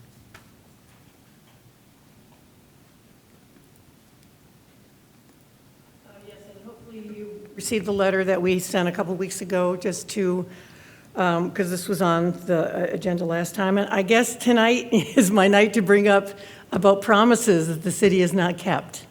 And another one of the promises you've not kept is you promised us a climate commission as part of the climate action plan. So that was a fundamental, critical aspect to that, highest grade climate action plan. We went from F to A+ with that climate plan. And the council, not you, but the council promised us in that plan that we would have a climate commission. So we would have a place to bring new ideas. There's a whole new thing about balcony solar, so people in apartments can do that. There's all kinds of new technologies, and we have nowhere to come and process and learn about these things together. I talked last time when I spoke about some of the new technologies and that what other cities are doing that, we're not. But the idea was to have a commissioner working group where we can meet and discuss all of these ideas. And other cities in our region have them. Vista Unified has a climate committee. Vista City Council has an environmental commission, and they even have a work plan every year that they adopt so that, the community comes together, they work, they decide what they're going to do for that year, and they develop those things together. San Marcos has a climate commission. Here's the resolution signed by Rebecca Jones. It's other cities in the region that are serious about climate all have done this. So there's really nothing to be afraid of. And so I'm here to ask that you expand your list of committees. If there's committees that are on there that aren't even meeting, well, then you have the capacity to go ahead and add a climate commission or environmental commission and direct them to have a work plan, direct them to have public meetings so that people can come together and learn from each other and offer true input to the city. I urge you to take up this promise that was made from the ECAP and implement it ASAP. So we've waited a long time again for this, and there still hasn't been any action, so I hope you'll consider that tonight. Thank you. Our next speaker is Lisa Richards.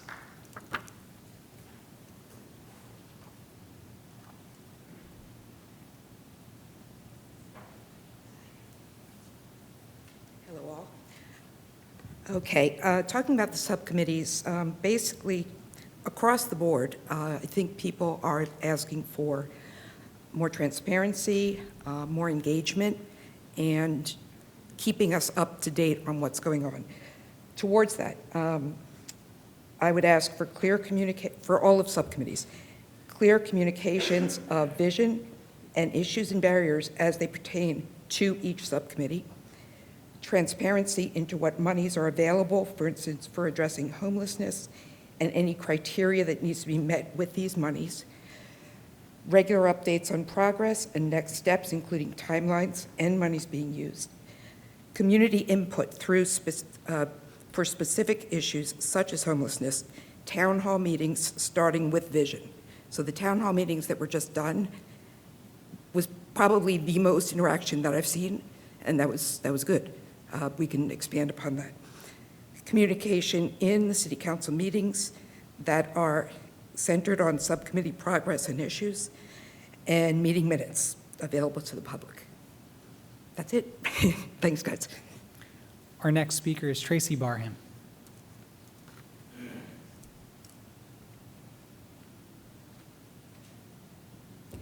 Good evening, Mayor, council members. I'm Tracy Barham, and I want to begin by thanking you for the continued opportunity to serve as one of Escondido's representatives on the Clean Energy Alliance's Community Advisory Committee. And related to that, I am also here to request the formation of a climate commission, as was committed to in our Climate Action Plan, or our CAP. It's my understanding that many of the CAP strategies have been embedded in the respective city departments, and this commission could support and amplify those efforts of the city staff while leveraging the diverse expertise of the communities related nonprofits and citizens, including activities such as identification of potential funding, facilitation of partnerships, and support for community engagement. One way that this commission could amplify the city's efforts is by seeing through the silos and helping to identify synergies to not only meet our CAP goals faster, but to uphold equity and justice through thriving, livable neighborhoods and clean energy, air, water, and soil for all of our residents. In closing, while the city is understandably organized in departments, the environment is not. Our actions are interconnected. Funders know this, and they want to see intentional synergies and collaboration. This commission can help make that possible. Thank you for your consideration of this request. No further public on this item. Okay. Yeah, the one thing I'll say about the subcommittees, one of the speakers mentioned transparency, and I think it's difficult to find sometimes the list or the calendar of when those meetings are happening.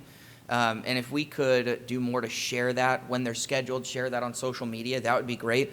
I'll use the homeless subcommittee as an example. I don't think there's a meeting posted on the website, but there is one next week that we just set, I think, today or yesterday. So, and it makes it challenging to get that out there in time. Just know that those subcommittees are constrained to when staff are available, and oftentimes 4, 5, 6 different departments having somebody available at the same time to meet. So I would just ask for your patience, but also we could do a better job of letting the public know when those subcommittee meetings are going to be. Does the council have anything else? Go ahead. There was a mention of no minutes available. There's no minutes available of our subcommittees? Correct. We do not, I take notes at all of our subcommittee, ad hoc and otherwise, but we do not produce minutes. That is part of the recommendation for the subcommittee policy, is to have minutes for all those meetings, but we do not have formal minutes for our subcommittees. And there's no formal action taken by council in that item. They do not vote. When do we expect to bring the subcommittee policy to council? I'll defer to the city manager on that item. So again, we've got a series of conversations we're going to have this spring about some of these items to address. Perfect. I don't mean to interrupt, but I will just add to that. If you don't understand what was just said, we're creating a subcommittee policy that's going to better outline when they meet, who meets on them, who the chair is, and then the process of the actual subcommittee. So that will be coming to council the next couple of months. We're going to go on a retreat because we have to get better organized as an entire city around those issues, because one of those things is, what is it, when is it going to be delivered, and the regularity. Right now, we were very lean. We're hiring a lot of folks to provide additional capacity so we can support more regularized meetings. That was one of the real challenges that you just articulated.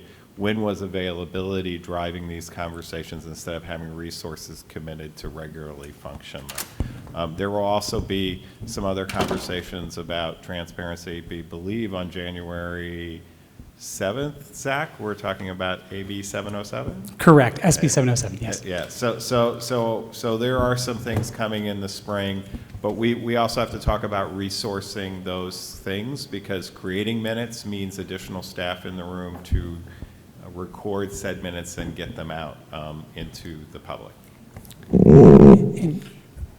And then I was part of the planning commission when the climate committee was done, and although I wasn't happy with everything that was being discussed, I voted in favor of it because it was something that we said was going to be done. So I would like to maybe at the retreater, I'm not sure, or refer it to the boards and commissions, but I'd like to see some movement, because this was something that we were serious about. Like I said, I read the letter from years ago, and my same feelings came up, like, yeah, I disagree with this, but this is something that we did discuss and we did say we were going to do.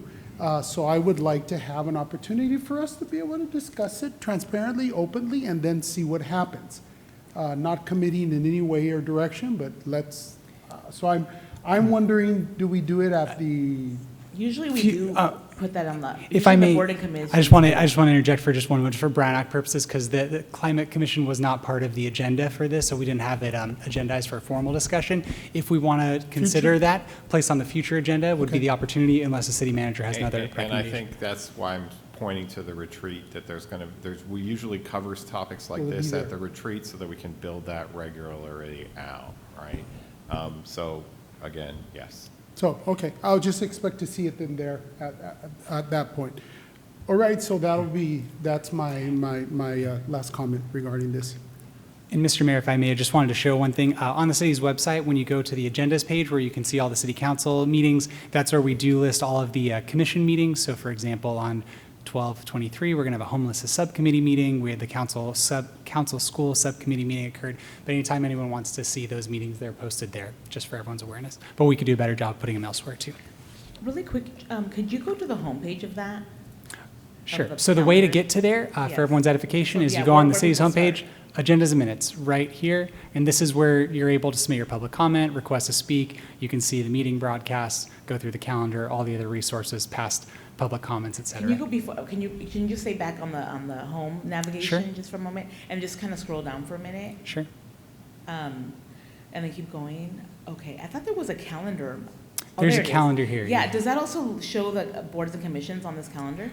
We will, yeah. So for example, on Tuesday, there's a planning commission meeting, but everyone's awareness that is actually going to get canceled, so that's not going to be there any longer, but that's where we'll post that. But the so for example, where's the homeless subcommittee meeting? That'll be added. I didn't have a chance to add that yet got today. it. So just one thing that would be helpful, if this home, because some of the feedback I received, the home calendar, the event calendar, consistent with the other one, so that it shows all on this main calendar as well. Okay. Yeah, and I think just in this particular case, Zach was informed about the meeting today, so he hasn't had a chance. But normally it would be in there. Normally, yeah, that's our standard practice. People are like, it's not on there. So, okay, great. If I could comment, I think really what it comes down to is staffing and priorities, but now we're getting up to speed on getting the right amount of staff, and we have somebody who's starting to get the word out there, like the CIP meetings that we just had, and I think that's going to keep improving. But yeah, we're doing good work. It's in the plans, and it's going to happen. So, thank you. Do we have a motion and a second? We do, right? You made the motion? I seconded it? Okay. If there's no other discussion, all those in favor? Aye. Any opposed? All right. Motion approved, 5-0. Anybody have anything they want to add to a future agenda? Go ahead. All right, so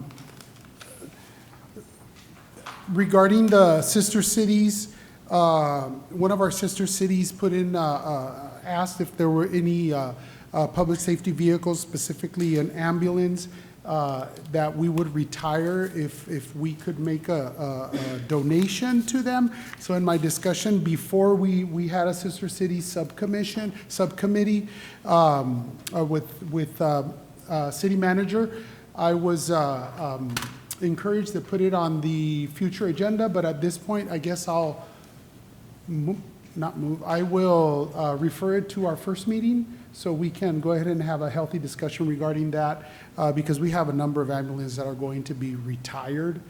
So it's a nice opportunity for us to be able to discuss that and possibly consider making a donation to one of our sister cities. Anyway, so now it's just going back to the committee. And Councilmember Martinez, would you second placing that on the agenda for Yes. future? Thanks for Not the a heads future up. city council, but for a subcommittee. Yeah, they can bring that to the Yeah. subcommittee. Just wanna make sure. We There's didn't no like, need it, yeah, but- we have time, so that's Yeah. good. Okay. Yeah, that's great. As long as they don't auction them off, all right? Remember, I think it's nearly 2 years for us to get some of those in the future. So as replacement slow as we vehicles. work, we have time. I think we got time.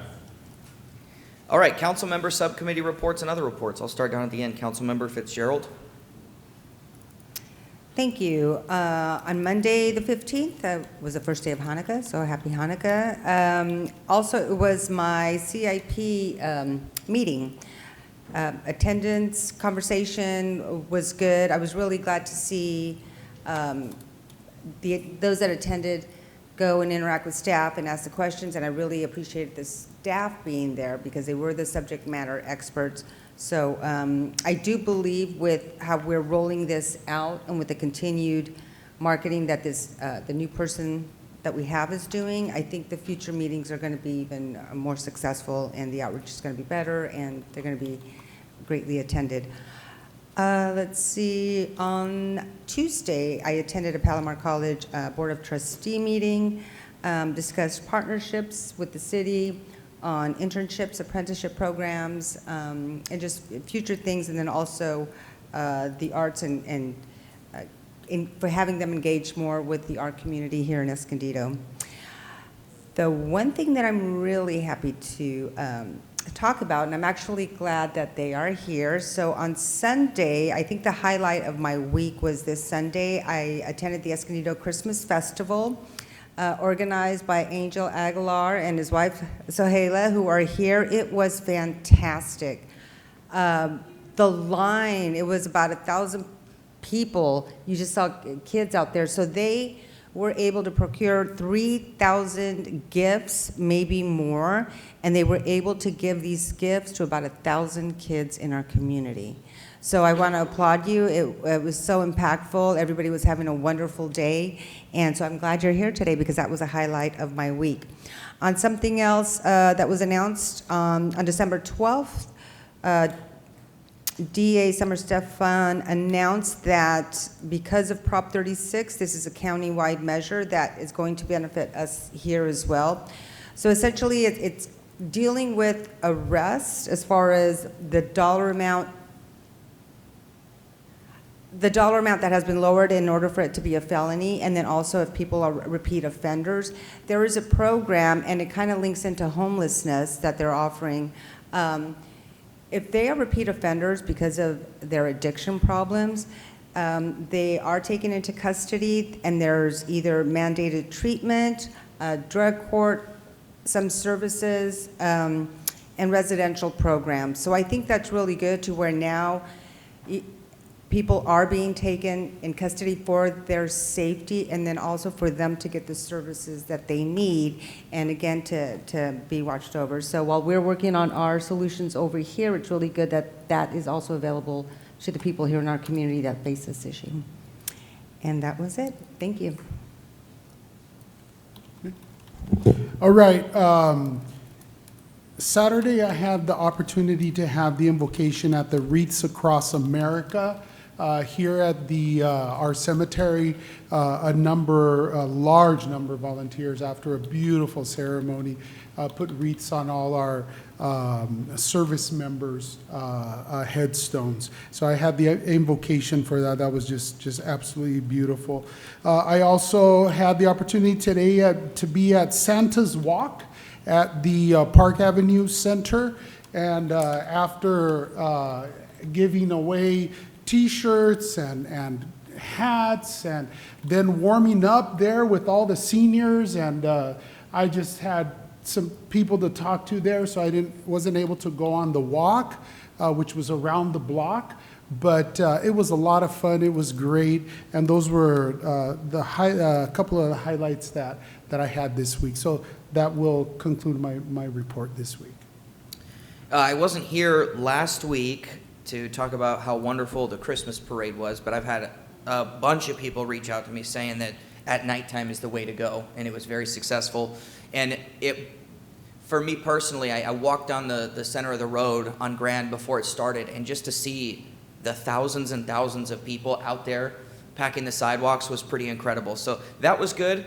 The roller rink is still here until the end of the month, Thursday afternoons through Sunday afternoons, so check that out. Check out the holiday markets on Maple Street Plaza.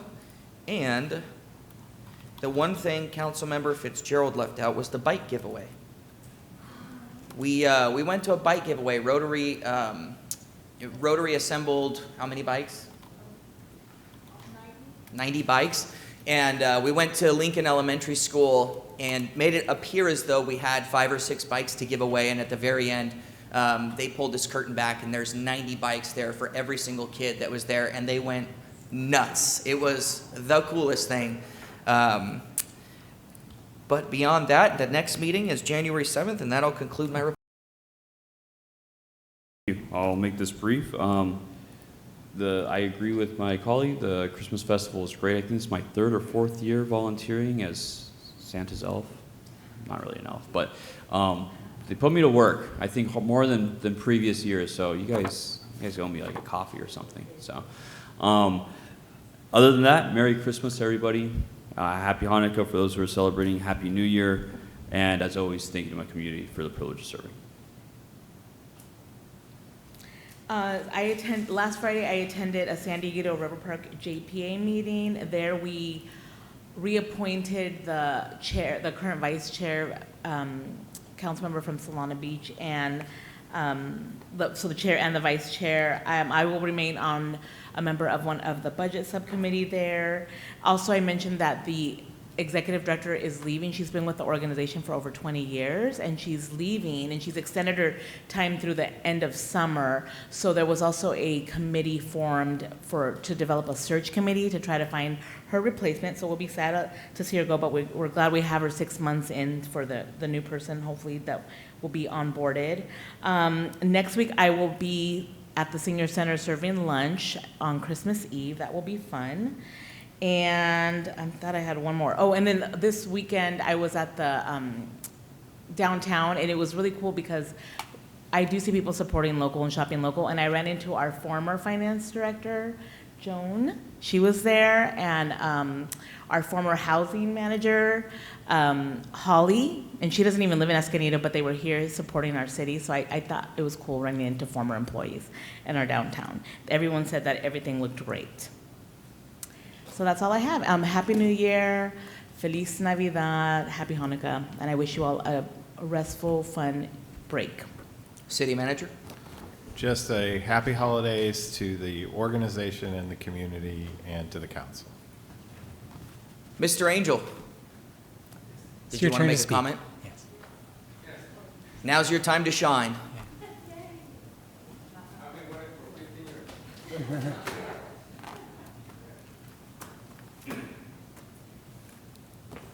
Thank you for giving me the opportunity.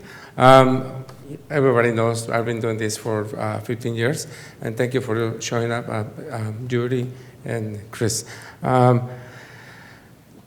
The event was successful, and actually Ed Gallo, he said it was amazing. It was insane because he saw how it progressed. It got so big. He is one of the person he supported the idea, Ed Gallo, and former Mayor Sam Abbott. That was 10 years ago. So thank you to them because they support this idea, and I'm really happy. Yeah, and I came here because it was a little things that I need to discuss, and I think I have already the opportunity to talk to Joe Aguilar. So everything is fine now. But my wife, she wants to request. So she wants to come and speak. Hi, guys. Hi, everyone. Everybody knows us. So we've been doing this for 15 years, our festivals, and all of you guys know how much we put into this, our love, our support. Angel loves Escondido. loves Escondido. I've never seen anybody that loved Escondido as much. And he does everything for this community for free, so as I do. And we are getting so overwhelmed with these festivals. We do 5 festivals a year. They're getting bigger and better every year. And I want to ask for help. We really need help. You saw what we did. It took us 4 hours with 5 volunteers to put that Santa's Village together. We started on Friday, 3 p.m., we finished at 7, and we were just beat. And then Angel took hours to put the stage together. We do it ourselves, and all we ask is more support. We don't get any sponsorship. We do it out of our love, out of our pockets. And it's not about that, it's just we need help. And if we could get more city support, we would really appreciate it. I know that in the past, city doesn't help with money, but I know that you guys did help with one festival.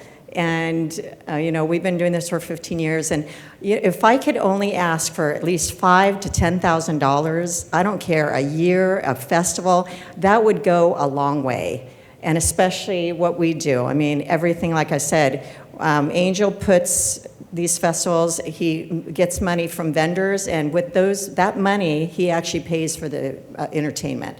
So, our nonprofit is called USA Multicultural. It's about keeping the arts and the cultures alive and leaving a legacy through our next generations. And that's what it's about, for the love of that. So please consider helping us. Please, please, please. Like I said, Escondido, we want Escondido on the map. We both live in Escondido. We love Escondido. He loves it more. But yes, so please. That's all I ask. Please consider. Yeah, and you've all been to our festivals, right? Everybody. Yeah, and you guys all support us, so thank you. Thank you both. Yeah. Thank you. And it was nice to see because we saw a lady, 95 years old, come and get a toy from us. And it's heartbreaking because December is a family event. The whole month is a family month. So yeah, I think if you guys can support us, it will be better for us. We're going to go forward with these events. Thank you. Thank you both. Thank you. Any other public comments? This meeting is adjourned then.